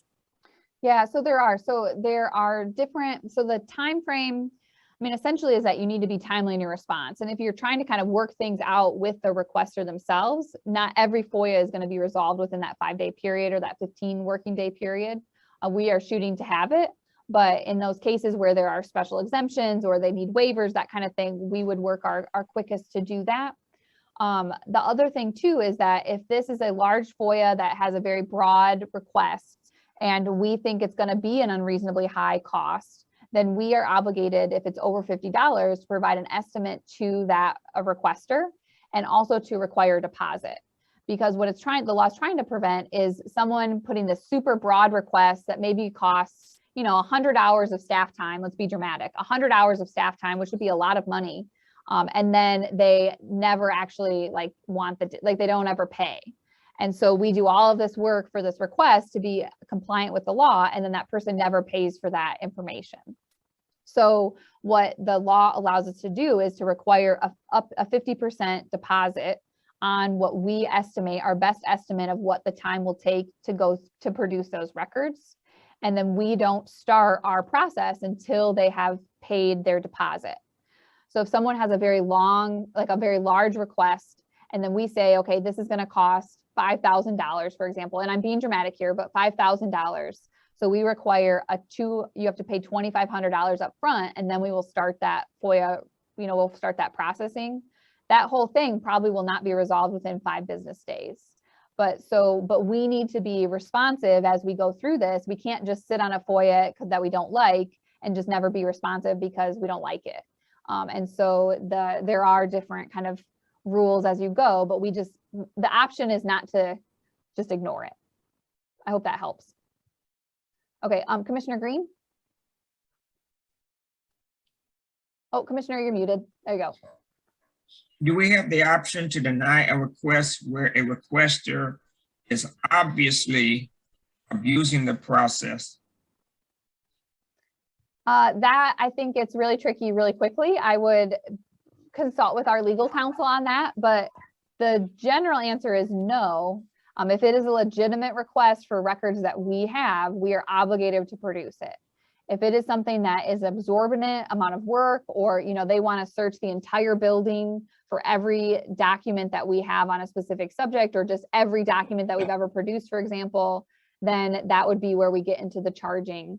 One example is, you know, we've had a couple of winters ago, we had somebody who wanted every request related to winter maintenance, every communications related to winter maintenance that we've had this year.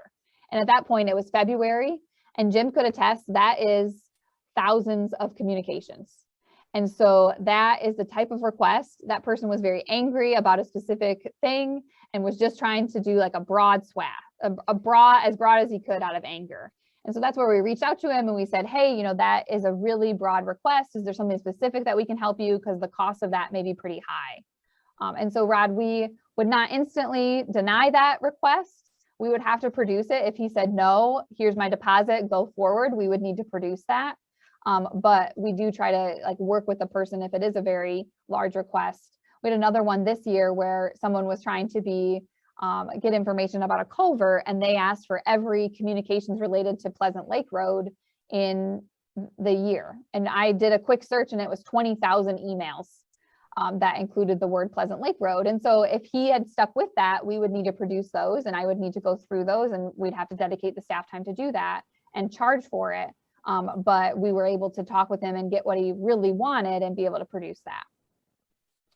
And it's pretty specific also, Rod, on how we do have to handle a denial. So it isn't just like, you know, go away.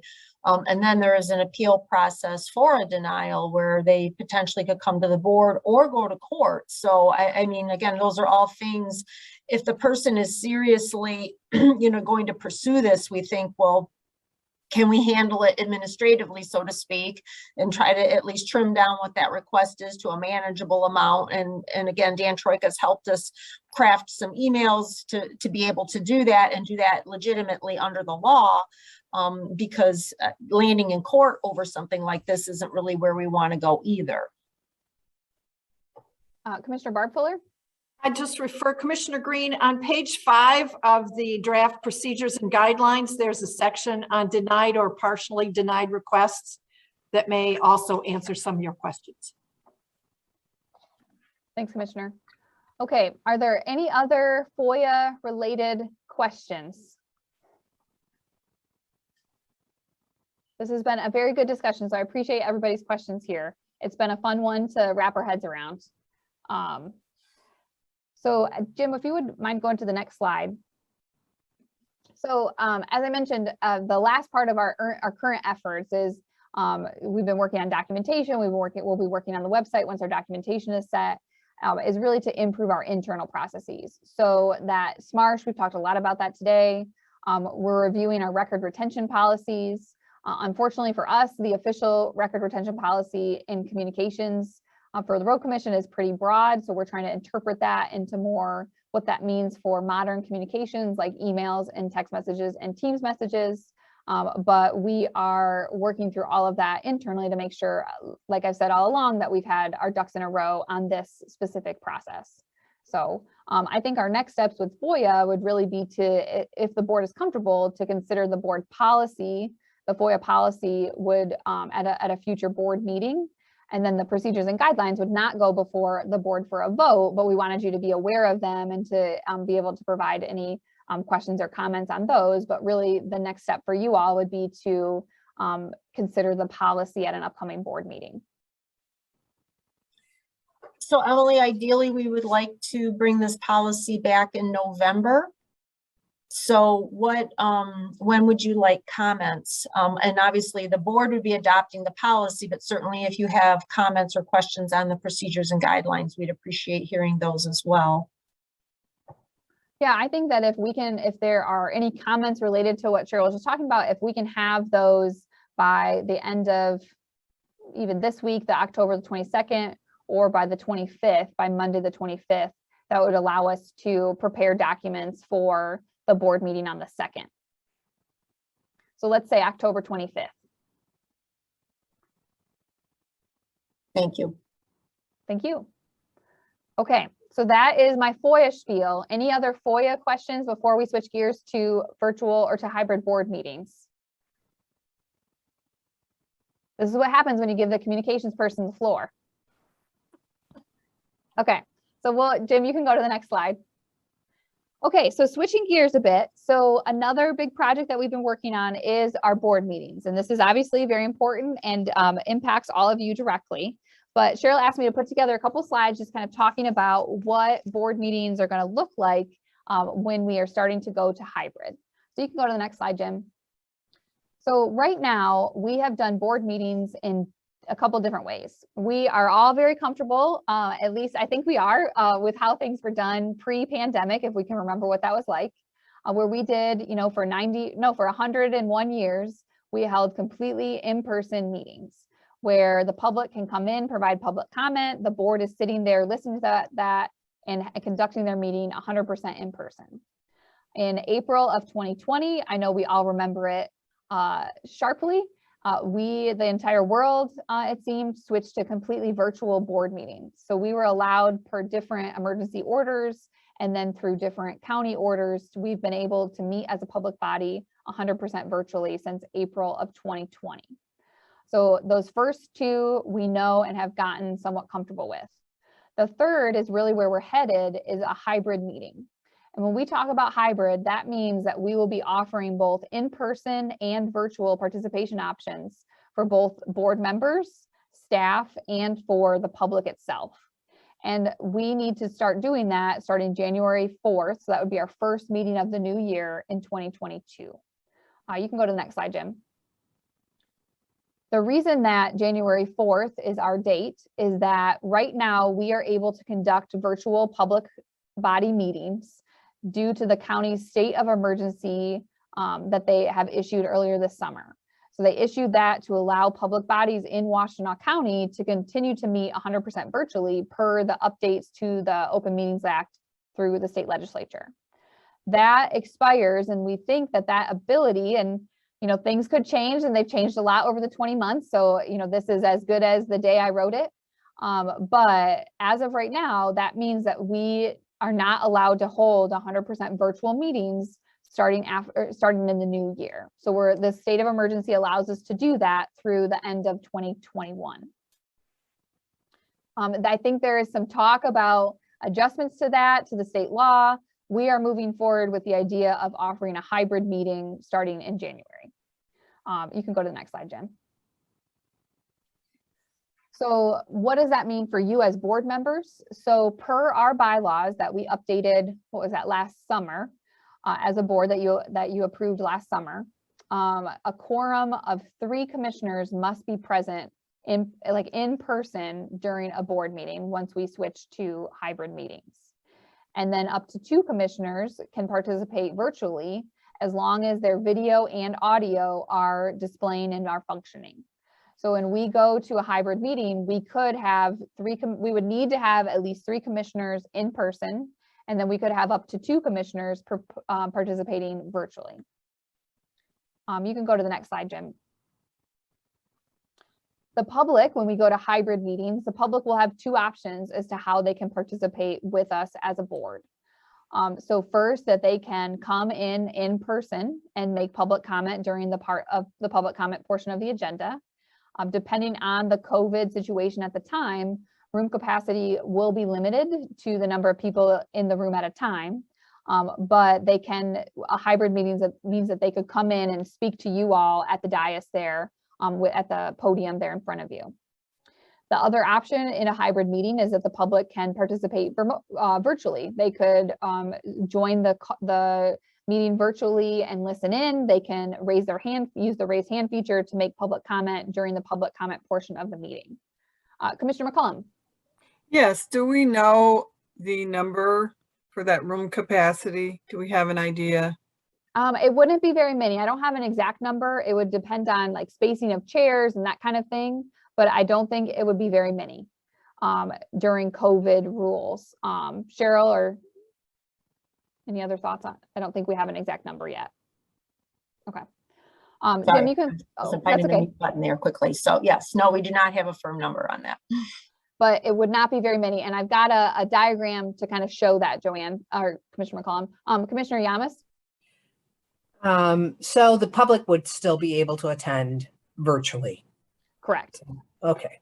Yep, that's a big Clarification. Yep, that's a big reason behind all of our technology upgrades, because when you switch to 100% virtual, I'm not going to say it's easy, but technology wise, it's simpler than trying to do hybrid, because now we have to make sure our audio is not, there's not background and there's not bouncing off of audio. We have to have cameras. So yeah, so the public will be able to participate in person or virtually when we go to our hybrid meetings. Okay. Okay, you can go to the next slide, Jim. So these are some diagrams that I put together, and they're nothing super special, but they are kind of to just help visualize what we're talking about here. So this would be our hybrid room layout if we need to be socially distanced when we start in January, which I have a feeling we probably will be, depending on how things look. But so ideally we could have 3 commissioners sitting up at the big dais up there in the room. And then we would have a limited number of public, that's our gray dots here. Cheryl as your managing director, Aaron as your board secretary, you would be seated in the room, but spaced apart. And then virtually, there could be, the other 2 commissioners that are allowed to participate virtually per our bylaws. And then the directors would be participating virtually, and then members of the public could also be virtual if they choose to do virtual versus coming in person. You can see me as a dot in the bottom right-hand corner, because I will be in the corner of the room. And depending on where we're at with our technology upgrade, I may be able to be in my office or be in the room itself. It just depends on where we're at, to be the wizard behind the curtain and helping to facilitate the meeting behind the scenes like we do now. So that would be kind of the room layout one if we are joining and we need to still be distanced.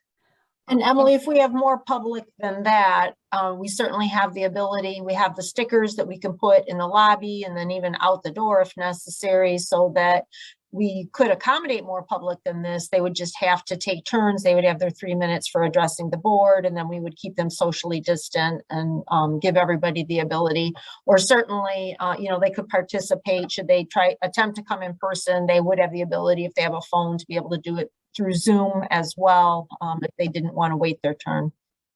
Exactly, thank you. As of right now, I would plan that this is also with required masking where we're at right now as well.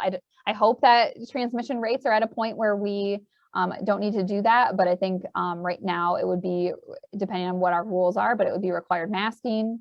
But yes, Cheryl's right, we would have overflow in the lobby. Or conference rooms as well. Conference room. Yep.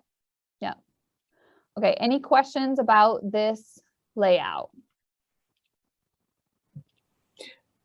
I have a question. So I don't know if this is going to be on another slide, but what if all commissioners were in person? It seems like it's a big enough room for us to. Yeah, will you go to the next slide, Jim? I do have it. Thank you for the segue there, Commissioner McCollum. So yeah, so then this is what the room layout will look like when we can all be together and if all the commissioners choose to participate in person. And I think the balance of who's in person commissioner wise, who's remote, during the pandemic, post-pandemic, whenever we hope I hope we get there soon. I mean, that will be up for you all to kind of sort out, but this is what it would look like if everybody's there. Prior to the pandemic, when we only had 3 commissioners, we would have our 3 commissioners, we would have Cheryl, our board secretary, and then we'd have each of the directors. There's not room to have that many people at the dais anymore. And so what we're proposing and what we're planning for with our boardroom upgrades that we're making is that we would have the 5 commissioners sitting at the dais. We'd have Cheryl, and then we'd have Aaron as our board secretary sitting up there as well. And then the directors would be seated in the audience and then step up to the podium to make their reports during a regular board meeting or during a presentation or whatever it may be. And then have, the public there's more than 6, but we would have our chairs set up for the public in our regular setting. And then virtual again, and even in this layout, the public could be participating virtually, during this new layout with our hybrid meetings. Yeah, and Emily, if we were still in a hybrid situation where or at least a situation where the commissioners, we wanted to maintain social distancing, where we would really, the dais isn't that big, so we really would want to limit it to 3 commissioners up at the dais. We would have the ability, if additional commissioners wanted to come into the building, of participating from the commissioner's office, or if you let us know, we can also reserve a conference room, so we can put people where they would need to be so that they could be in the building. They just would be participating virtually in the meeting format, if that makes any sense. We can accommodate, we just need to know people are coming.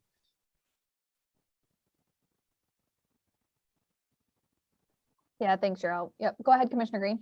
Or Commissioner, yeah, it looks like Commissioner Green unmuted himself. Yeah, go ahead. Did you have a question, Commissioner Green? Yes. So would the law allow us to be on site, but in a different location, as long as we're in the building? So the state of emergency right now that allows us to have a virtual meeting does not require us to have 100% virtual meeting. We could be meeting in person, all 5 of you in person right now per the Open Meetings Act. We could be doing that. We have opted to continue to meet virtually. And so the state of emergency law does not say that you have to meet virtually. It just provides it as an option for a public body.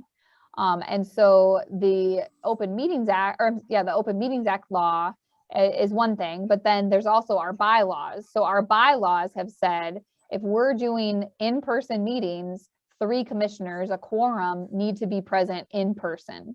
And so that's where my interpretation of that is that they need to be in the room together. And so that's where we get into, if we have all 5 of you want to come to the building for a board meeting, but we would like to still be socially distanced, where we would put 3 commissioners in the room. Can we go back to the other slide, Jim? So we'd have we'd have this set up, but then we could have the other 2 commissioners, one in, conference room 106, one in conference room 200, participating in the meeting, but just not all together in the same physical room. That would all be compliant within our bylaws and within Open Meetings Act law. Commissioner Fuller? Just for everybody's reference, the participation by members meeting by video conference or similar equipment in our bylaws appears on page 4 of our bylaws, and it refers to that a quorum of members must be physically present at the site of the meeting. So, the layout that Emily has depicted here certainly shows 3 commissioners in the room, in one room, but our bylaws say at the site, it doesn't say in the boardroom. So, we've got some flexibility there. The other question that it raises is, what if everybody says, I don't want to come in at all? 5 of us say, we don't, how do we determine which 3 are present? The chair needs to be present at the meeting. Vice chair or a member appointed by the chair to provide must be physically present at the site. So there are a couple of us that are required to be at the site. What do we do about the others is a question for people to think about. We could do a lottery, we could do a rotation, but I think if we plan ahead on that, it will go much more smoothly. So I would ask everyone to think about how they feel with respect to coming to the site versus staying remotely at your home, or if you're traveling or whatever. But there would have to be some forethought given to that so that it goes smoothly, there's no misunderstandings, and we don't get sideways of the Open Meetings Act or our bylaws. Commissioner Ramos?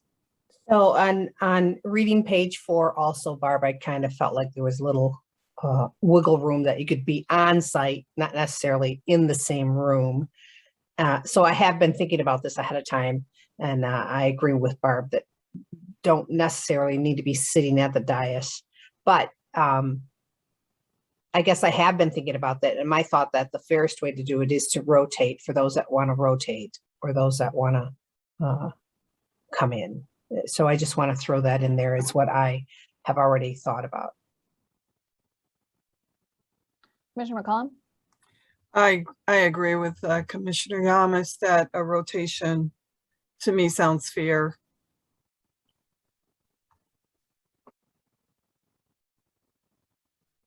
I appreciate those comments. It's worked really well with our chat sessions, I think. Everybody knows when they're up. If they aren't going to be there, they make plans for someone else to cover their spot. And that seems to have worked pretty well. So off the top of my head, that feels fine. Yeah, and I'm happy to put a schedule together, at least to begin with, starting that would be effective January 4th. And if we get to the point where we have, you know, all 5 commissioners present and we're back to full capacity, that's awesome. But at least it would be something that we could work from until then, if people are feeling comfortable, and we'll just do it through a rotation basis. Can I have some head nods? Can that be part of our agenda item when we adopt next year's meeting schedule and all of that? Just kind of do it in one big bite. Great, thank you. Okay, so any other questions? Jim, will you go to the next slide, please? Thanks. So any other questions about either of these layouts? I'll talk a little bit about technology that we're working on to help accommodate all of this, but any questions about kind of the general layout? Okay, Jim, will you go to the next slide, please? Okay, so there's a few things with all of this in mind, this brave new world, is that there's some just recommended meeting protocols that I think that we'll want to continue with or adopt as we switch to hybrid meetings. And so a lot of this is what we've been doing already virtually, but I think one of the first things is that working sessions, in order to accommodate the hybridness of what we want to do and the technology required to do that, is pretty detailed. Our recommendation is that we hold working sessions and regular meetings in the boardroom itself. Traditionally, pre-pandemic, we held our working sessions up in 200, which is has a large conference table, and we would sit around the conference table. The board would sit around the conference table. But with the technology required to have a successful hybrid meeting, that would be our recommendation, is to have both working sessions and regular meetings in the upgraded boardroom. The other protocol would be social distancing and masking for now, which we've already kind of talked about. Because masking, we're assuming that masking is going to be part of this, at least initially, is that speaker identification is really important. And we've been already doing that throughout the last 20 months. But if you have a mask on and you are participating in a meeting, it's difficult to see who is speaking. And so having the chair or the speaker acknowledge who's speaking, or some type of speaker identification during the meeting itself, is a best practice with a hybrid meeting, especially when masks are involved, but even when masks are not involved. And then lastly, I think that roll call votes is another suggested board protocol that we recommend going forward.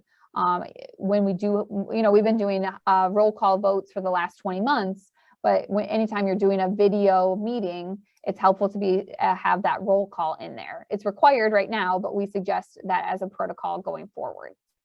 Any questions on these? Okay, Jim, would you go to the next slide, please? Thanks. So there are some technology upgrades that you all think we are appreciative of your approval of that contract at the last board meeting. But we are working with AVI Systems. Our IT department is taking the lead. So thank you to Chris, Dan, and Josh for their help on this. But we are putting in digital displays in the boardroom so that the public, you as commissioners, can see who is participating virtually and see any presentation that's being made. But those digital displays is a big part of that upgrade. There'll be small ones at the dais for you all, and then there'll be larger ones behind you and to one of the sides of you, so that the public can see what is going on virtually. We also are upgrading the microphones in there and installing additional speakers and new speakers to help us with producing high quality audio during these meetings. We will be switching to our hope is to switch to Microsoft Teams as the platform for hosting the virtual part of this. We have been using Zoom now for about 20 months. And when we first started looking at virtual meetings, Zoom was the best candidate based on our review and the different tools available on the back end to host a meeting. Teams has come a very long way in the last 20 months to be able to have those moderation tools that I need to help you all be successful. And so our plan is to switch to Microsoft Teams once we get this set up. And that would have us then be all on the same platform for both internal meetings and for our public meetings. Commissioner Fuller? One of the things I like about Zoom and I don't like about Teams is in a Zoom meeting, you have this tiled effect of the core group of people that are participating in the meeting.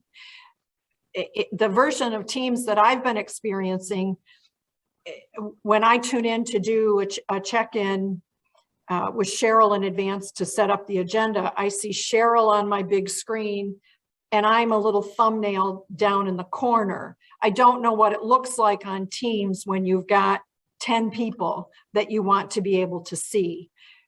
So in advance, I'm just expressing my opinion that I prefer the tiled effect of the key people in the meeting.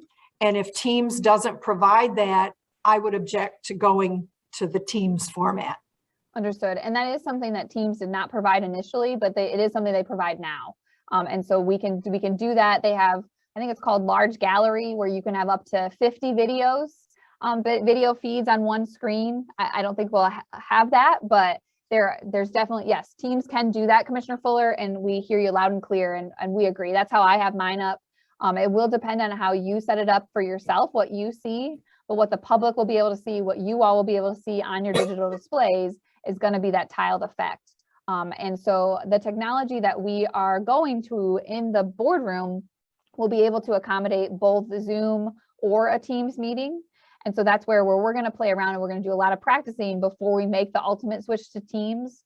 But that is our ultimate goal. If it's not quite there yet, or if we aren't ready, then we can still use our new technology with Zoom. But our ultimate goal is to get to Teams, because that is so it's a Microsoft platform. It's more supported. That's what our IT department would love us to do, is to switch to one platform for all of our virtual meetings. But I hear you loud and clear, Commissioner Fuller, absolutely. Commissioner Yamas? Well, I think you answered my question. I mean, what's the benefit? Zoom has been working for us fine. What is the benefit that we would switch to Teams? Because like Commissioner Fuller, the chair, I also do meetings on Teams, and it's not as smooth, kind of choppy, and there are just technical difficulties, it feels like, all the time.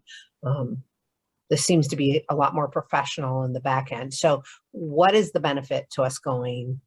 Is there another one besides the support? Zoom Because or it Teams? seems, yes, Yeah, because it seems like we've worked out the glitches.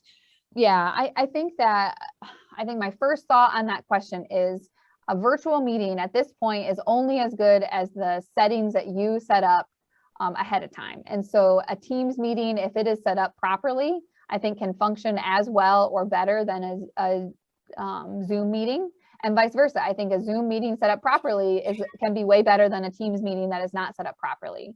And so I think the reason that we would like to ultimately switch to Teams is that it is from the support standpoint in what IT supports, Microsoft, the updates that are put out there. Zoom is still a pretty small and startup company. And so I think we have made Zoom work, and we have made it work well, knock on wood.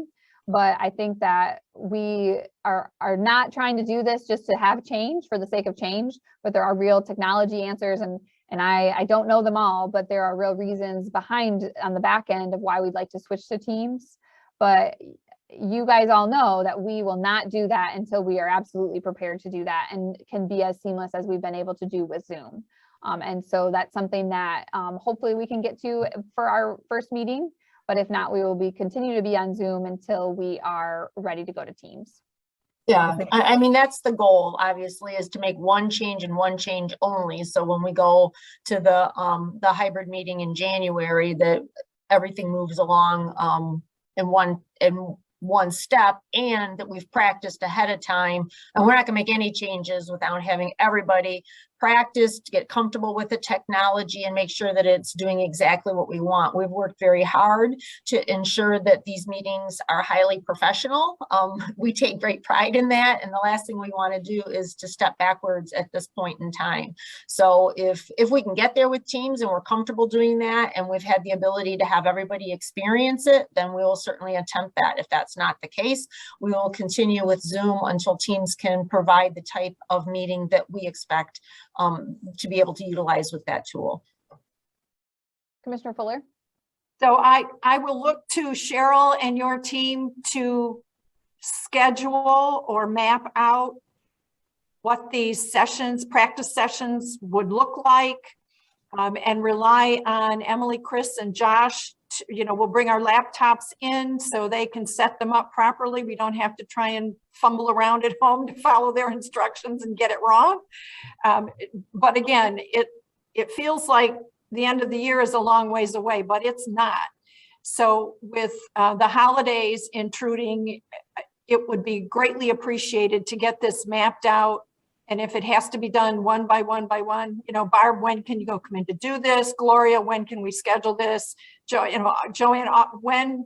Let's get it on the calendar so that come January 4th, we're not like, oh, we were going to do that and it didn't happen, and we stumble around. So I'm relying on you guys to help us with that. And Commissioner Fuller, I practice sessions is on my next slide, so I am absolutely, we're going to practice.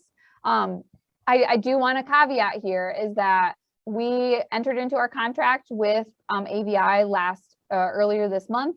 They are working as fast as they can. The supply chain is what the supply chain is right now. And so we have a backup plan that if on January 4th, our boardroom technology is not ready the way we'd like it to be, we have a way that we've been calling it our shoestring approach to make this work. It's not going to be pretty. When you walk in the room, there'll be a lot of cords everywhere. So we will absolutely try to schedule practice sessions out so that to accommodate everybody's schedule, but it also is going to be a bit related to the technology and where we're at in our project. So we will do our best, and I think have a plan that will work come January 4th, but you're absolutely right. It will be here before we know it. And so I wanted to put that out there that where we're going to get the boardroom to, I'm confident we'll get there. I'm just hoping that it'll be by January 4th, but it may not be. And so we will come up with a plan, or we have a plan, and we will practice that plan before that January 4th meeting, whether it's with our new technology or whether it's with our transitionary technology. The last two things I just wanted to mention, and then we will talk about next steps, is another new technology upgrade in here will be an in-room control station. So I joked that I was going to be the wizard behind the curtain in the back corner of the room, and that is a joke, but not really. I'll be back there helping to manage public comment, manage the virtual part of this and the audio of this. Our hope is not to have this to be something that needs a whole production team. If you've ever seen the Board of County Commissioners, there's really is like a TV production, and that's not our goal here. But there is going to be a station at the back that I'll be helping to control in-room controls as we are going. So that's going to be a new feature in our room. And then lastly, we'll have cameras. So there'll be, I believe, 3 cameras positioned that the public can see. You all as commissioners can see the person speaking to you at the podium and can see the audience themselves. So we will be adding cameras to this, which is a required part of having our hybrid meetings. Jim, would you go to the next slide, please? So our next steps. So really, we've got to work our way through the technology upgrades. Like I said, I know AVI, I know Chris is working with them, and they have, I think they have their purchase order, right, Cheryl? And we have a kickoff meeting internally tomorrow with our facilities group, and just to get all of us ready to go on this. So we are working on those technology upgrades. Once we have an idea of where those are going to be as we get closer to January 4th, and we will do our best to get a schedule out quickly on this or on Commissioner Fuller, but we will have multiple practice sessions. When we switched to Zoom to go 100% virtual back in April of last year, we held some staff practice sessions, and then we did have, I think, 2 practice sessions with commissioners. So we will absolutely do that again. We will need to advertise the changes to the public about how they can participate with us. And then eventually we're going to explore, like I mentioned earlier, that online agenda center that can help us to have an even more streamlined meeting for everybody. Commissioner Green? Yes. When we move to Microsoft Teams, will that affect the public's ability to reach us or It will not, it will change. access us? Yeah, it'll change the URL, the website address that they would need to go to join the meeting, or the phone number that they would need to call to participate. So they'd still be able to participate in the same way by, using their phone, using their computer, using the Teams app, which just like we do with Zoom, but it would change the physical URL web page that they need to go to, and or the actual phone number that they would need to dial into. So that's where we would really need to advertise those changes to the public prior to that first meeting that we go to Microsoft Teams. Until we make that switch, the URL is the same for every meeting. The meeting ID number within Zoom is the same for every one of our meetings and has been since last April.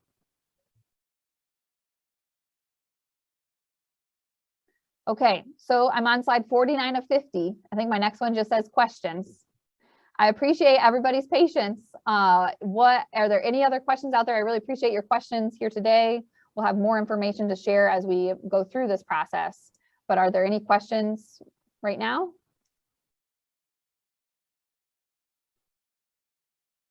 Okay, thanks everybody. Thank you, Emily. So Commissioner Fuller, the next thing that is up on our agenda is a break, which I think we all need at this point. Would you like to have that be a 10-minute break? All right, so it is 11:10 right now, and we resume at 11:20. And Emily, you can correct me if I'm wrong, but you're going to ask everyone to mute themselves and turn off their video until we reconvene. Is that correct? That is correct. Thank you. All right. Thank you. See you all in a bit. All right, it is 11:20. If we can reconvene here, please. Do we have everybody? Yes, I think we do. Cheryl, take it away. All right, I will just do a brief intro and then hand it over to Matt. Basically, Liberty Road is, or Liberty Road Bridge is a bridge structure that is on Liberty Road in Lima Township. It is a local road. And unfortunately, the bridge is in very poor condition and has actually been closed for the better part of the last 10 years. So I am going to ask Matt to give us a little bit of history about the bridge itself and the option that is currently before us. So with that, I'd be happy to hand it over to Matt.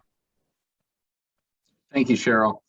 Yeah, before you, what I'm sharing is the Lima Township certification map, and you can see it kind of clearly shows the local roads are the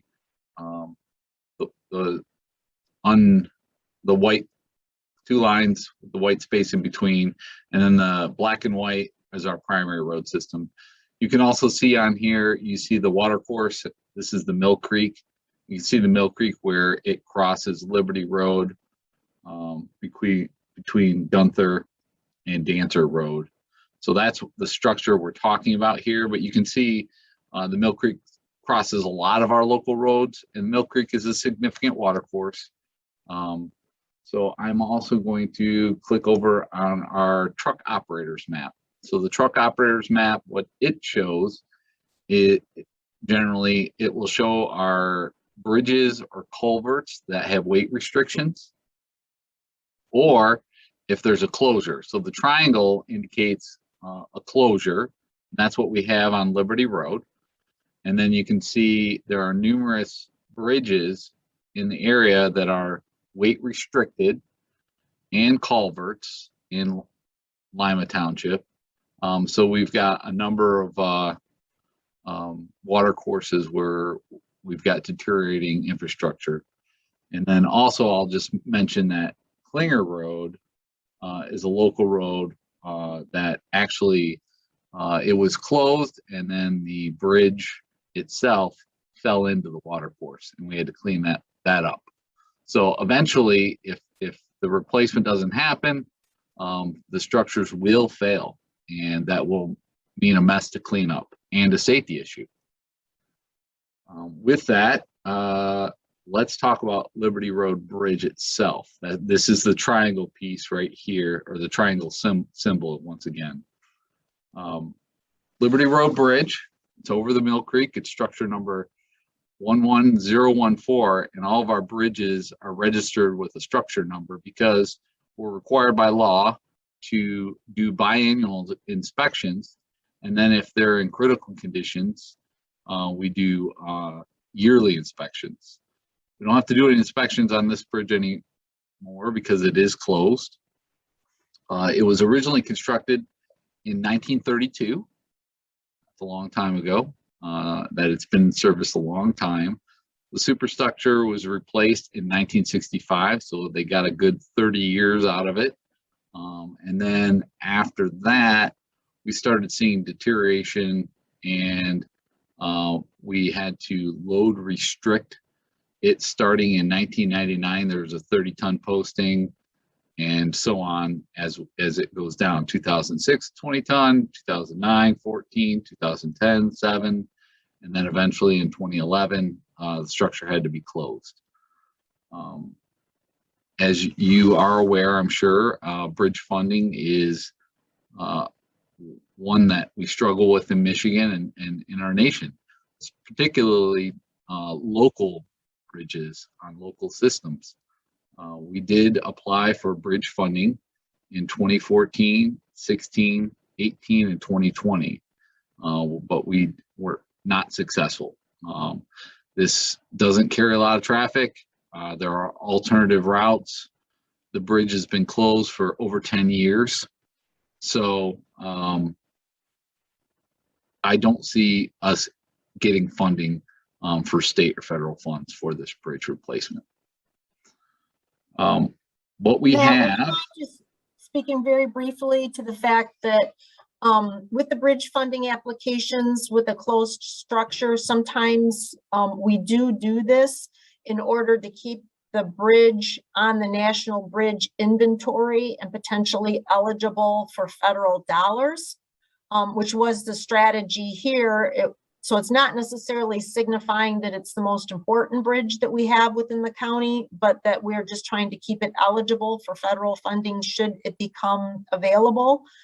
And that pot of federal funding for bridges has really not grown.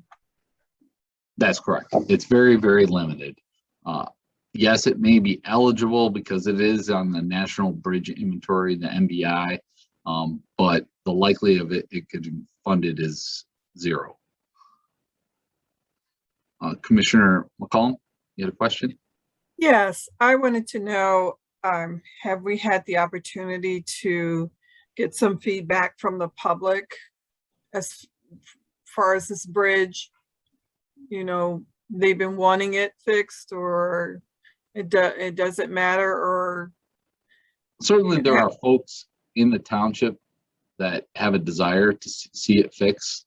But just like many things, there are many needs out there, and you have to prioritize the needs for public investment, and because there's very limited funding.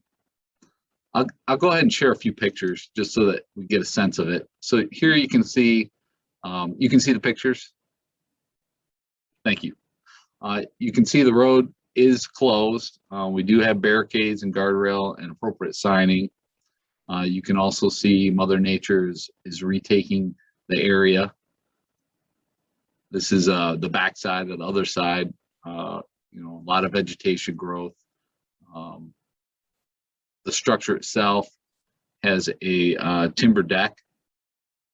You can see it's quite worn, and vegetation is quite apparent all around it. And then the underside of the bridge is a little more scary. You can see the abutment, it's fractured, it's cracked, it's sinking, sloughing off. You can see the beams, steel beams. They obviously at the end of their service life. So this is the other side. And then just a quick shot. Obviously, the road's closed at the structure and there aren't a lot of users per se. So really, we have a very natural setting on both ends of it. I'll go ahead and stop sharing. Okay, so the opportunity we have before us is that MDOT reached out to local agencies. There's a couple of different things going on. You may have heard the term bridge bundling. If you have, what that is the state is attempting to help resolve some of the local bridges. In this particular opportunity, the state and the federal funds are being bundled to essentially look at structures that have been closed for over 10 years and simply fund the removal of those structures. And that would take them off the National Bridge Inventory and would inherently make the systems look better. If you're thinking of like a dashboard, you remember the asset management planning that we talked about not so long ago was a lot of talking about good, fair, and poor. Well, all the closed bridges that they're looking at potentially removing, you would basically just take that out of the system forever, unless there was a local initiative to replace it. It would ultimately come off the National Bridge Inventory system. So you would take that poor rating and just take it out of your report card, so to speak. So again, they were targeting structures that had been closed for over 10 years. This was the case. They are looking to essentially partner with the local road agency and to fund the removal of the structure. They would remove the structure, get all the necessary permitting done, create cul-de-sac or T-turnarounds on the roadway itself as well. And ultimately, we would issue a permit to their contractor to do the work. So there wouldn't be any agreements that we would need to enter into. But what the state does require, and Michigan Department of Transportation is the one administering this bridge bundling project, is a resolution from the board acknowledging that and supporting the removal of the structure. They also require that same resolution from the township as well. So we would need the board support of the road commission and the township board support for the removal of the structure. We have, as part of this opportunity that's presented, done a little investigation as it relates to what environmental impacts there would be. So we did take a look at the stream, met on site with Eagle staff on kind of an initial field meeting, did a survey of wetlands and if there were mussels in the stream. So we're just doing those initial things just to make sure that we would be eligible for permitting. When I was showing the pictures, maybe I can share it again. When we look at replacing a structure, I'll try and bring that up again. When we're looking at the water levels, this probably is a good one. You can see the abutment is actually in the stream. Eagle does not like that. They want the streams to be natural. So they would really want to see the abutments come out of the water, and the normal water course, it would be right against the abutment. So it would entail removing all of this structure, getting it out of the stream, because any future bridge, if we were to build a new bridge, it would have to span the water course, be typically out of the normal weather elevation of the water. So in doing so, we looked at these evaluations. There were actually some folks wondering, what in the world are you doing, Road Commission, looking around on the Liberty Road Bridge? So we were contacted by the township supervisor, Lima Township, Dwayne Lewick, and we had a conversation. We actually met him in the field.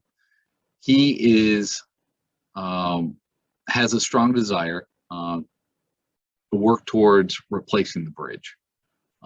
That replacement would be well over $1 million investment. So it is a significant investment. Ultimately, agreeing to have MDOT remove the structure and remove it from the National Bridge Inventory does not preclude us from doing something in the future. But it does require us to acknowledge that, hey, we're going to remove it. We're not putting it, or MDOT's not looking to put it back. They're just simply having a program to remove structures that have been closed for over 10 years. Commissioner McCollum, you had a question? Yes, did the township supervisor give any details of why he wanted to replace the bridge at some point? I think there's just a strong desire to invest in the infrastructure from his perspective. There are a number of issues in Lima Township, as I identified early on. There's a lot of bridge restrictions, culvert restrictions, and what I would like to do, my plan is to ultimately go to the township board, present this topic of local bridge, the state of the local bridges in the township, and we'll also talk about culverts as well. Talk about the requirement for the 50% participation on a local road, and just kind of give them an overview. Hey, there are a lot of needs in the township.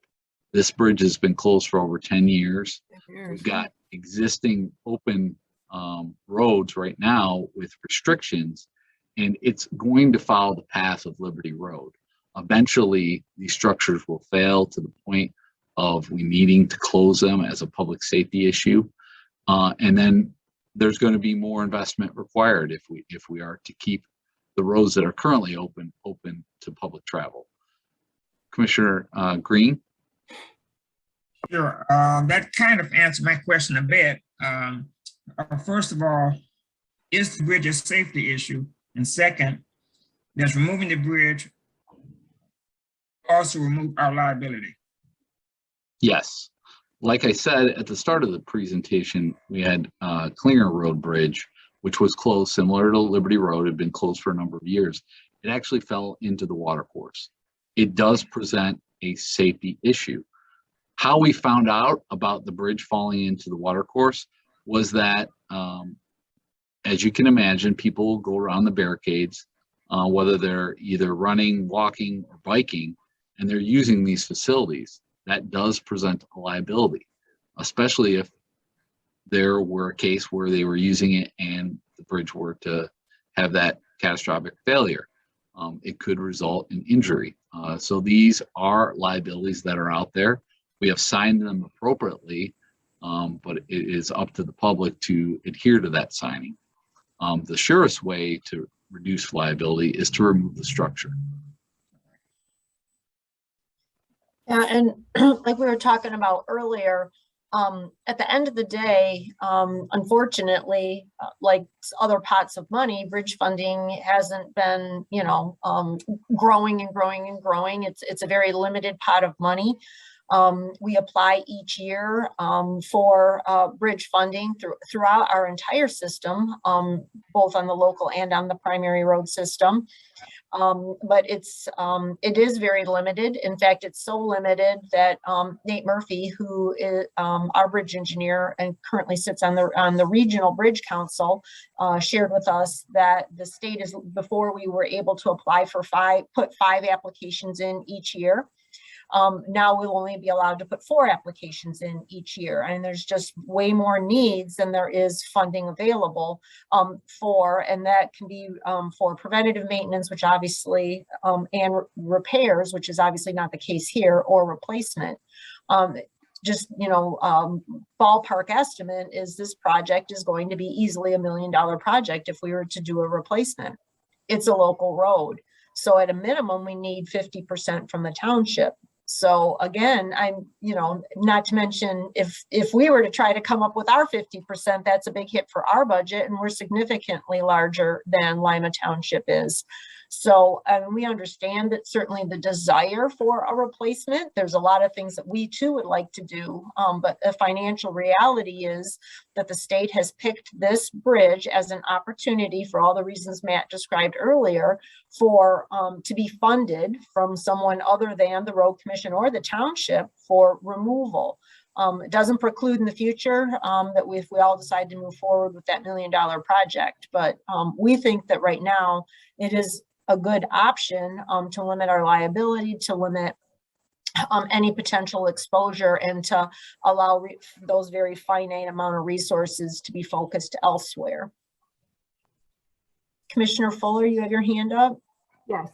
So is there a deadline for us to respond to this funding opportunity? Yes, there is. What- We would need to pass a resolution by the end of the year.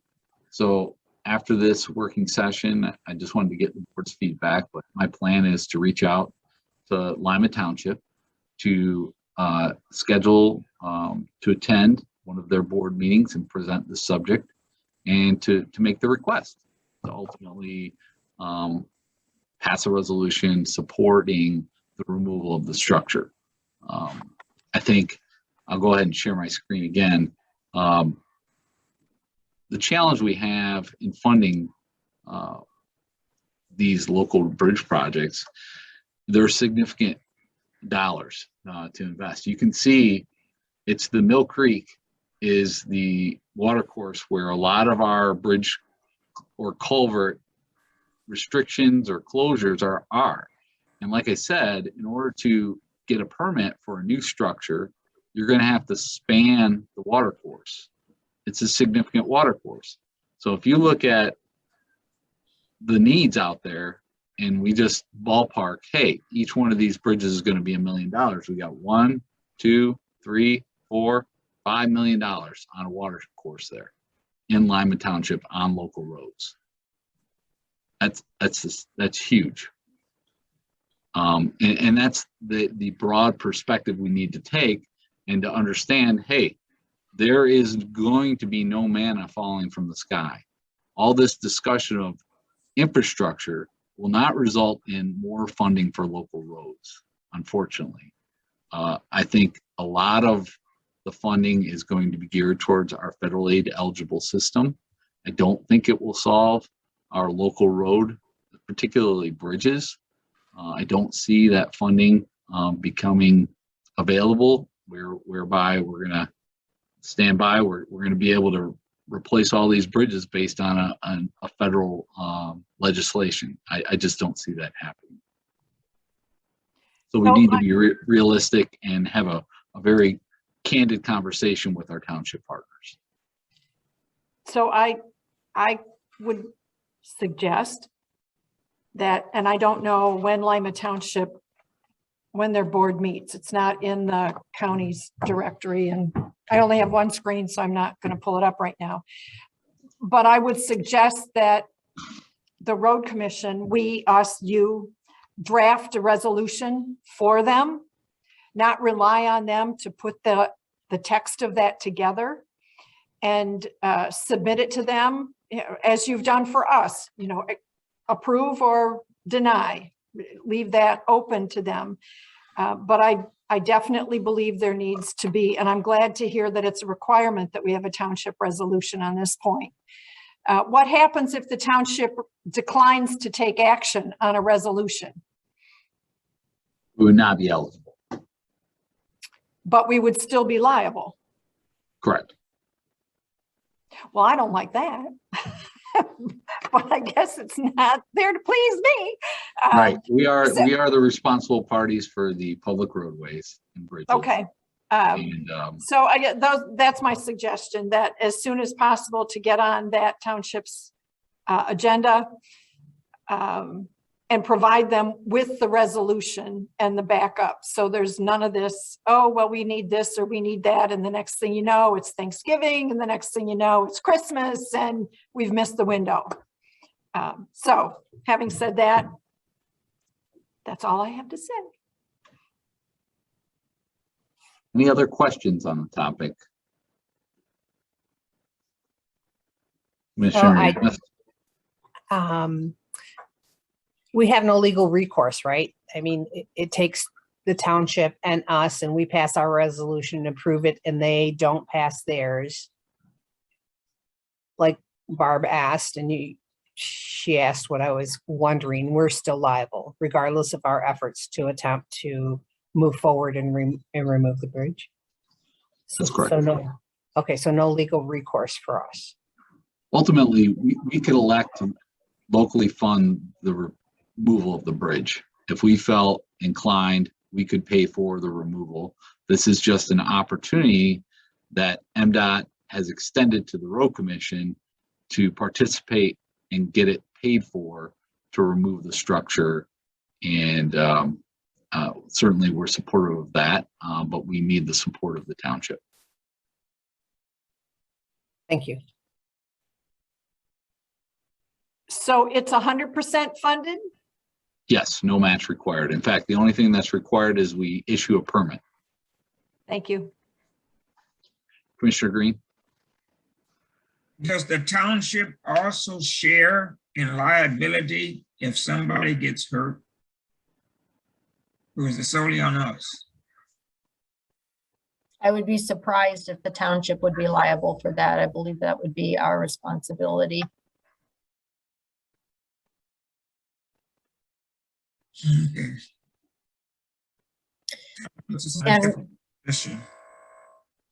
And Barb, I did pull up on my second screen. It does look like the township's next meeting is November 8th. Wow. Yeah, they put us in a catch-22, didn't they? Pretty much. I suspect the township board will approve this. It's been closed for over 10 years. The last time we visited this question, they're like, hey, we're happy, leave it closed. The people who live there. I don't know who or how many are now suggesting that there's a desire to replace the bridge to a tune of $1 million and for them to kick in half. I just don't believe that's the case. Could be wrong. Our initial feedback from the township supervisor is he is not supportive of and has a desire keep the bridge and to work towards replacement. But again, I think that's why it's most important to talk not just on this bridge, but the status of the system in Lima Township, so that we can talk, here are all the needs. We need to prioritize and we need to be realistic and talk very frankly with the entire board, because we will need a board resolution. Commissioner Green? Perhaps we can point out the safety concerns that we have. And that ought to be a concern for the township. I don't see how it could not be, because with the bridge in that bad shape, something is liable to happen. So I hope that they would Agreed. listen to those safety concerns. Agreed.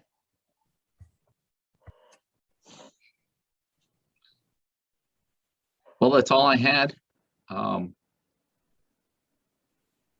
turn it back over to you, Cheryl. All So right. this will be on our November agenda then, Cheryl, our November 2nd? Well, I guess that we can have this board take action on November 2nd, certainly. The Lima Township Board of Trustees does not meet until the 8th. So Yep. we could also wait until the 16th for this board to take action. I guess, we're We're not required to present something to MDOT until the end of December. And I don't know how it would look from the township's perspective if we were to take action without having the conversation. Right, first. exactly. Okay, So certainly, if we bring this back on the 16th, we'll be sharing what the township's action was on November 8th. this is a new supervisor. I do not know him well.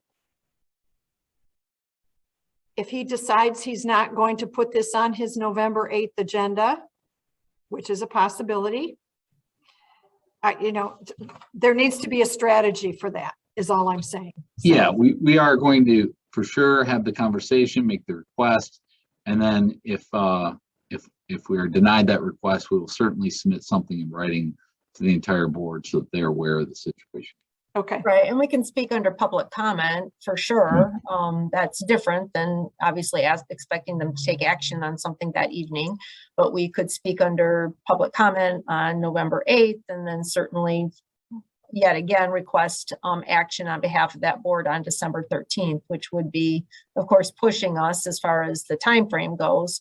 But again, certainly allows them some time and then also our board still time to take action as well.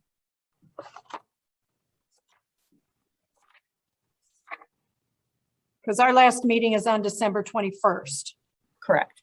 assuming there's no blizzard or snow event, excuse me, Jim, a snow event. Hey, we Or have an until ice the end of the year event. to meet virtually, so we could still, we can pull that one off regardless of where we're at. Well, yeah, assuming everybody's internet connection is viable, so. You might have to send a snowplow for me, Jim. I'll come and get you. All right, all right. Yeah, we can't say we're closed for weather. All right, any further questions for Matt? We obviously are just trying to bring all of you up to speed on what's going on with this particular subject. Hopefully we are successful. Obviously, we all hope that money's gonna fall from the sky and, certainly if free money arrived to replace the bridge, we wouldn't stand in the way of that. But it does not look like that is going to happen. So we're trying to make the next best decision for this organization and hopefully for everybody in Lima Township as well.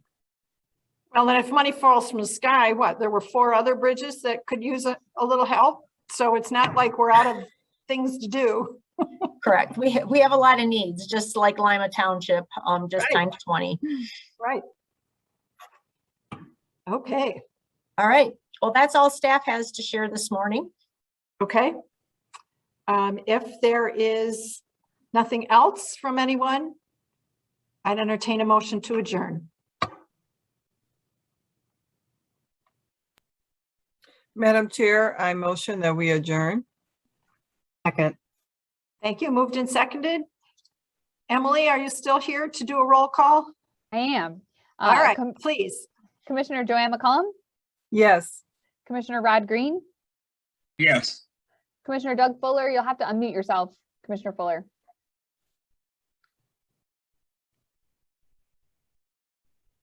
Commissioner Doug Fuller, Aye. Commissioner Gloria Yamas, Yes. and Commissioner Barb Fuller. Yes, we are adjourned. See everybody back at 1 o'clock.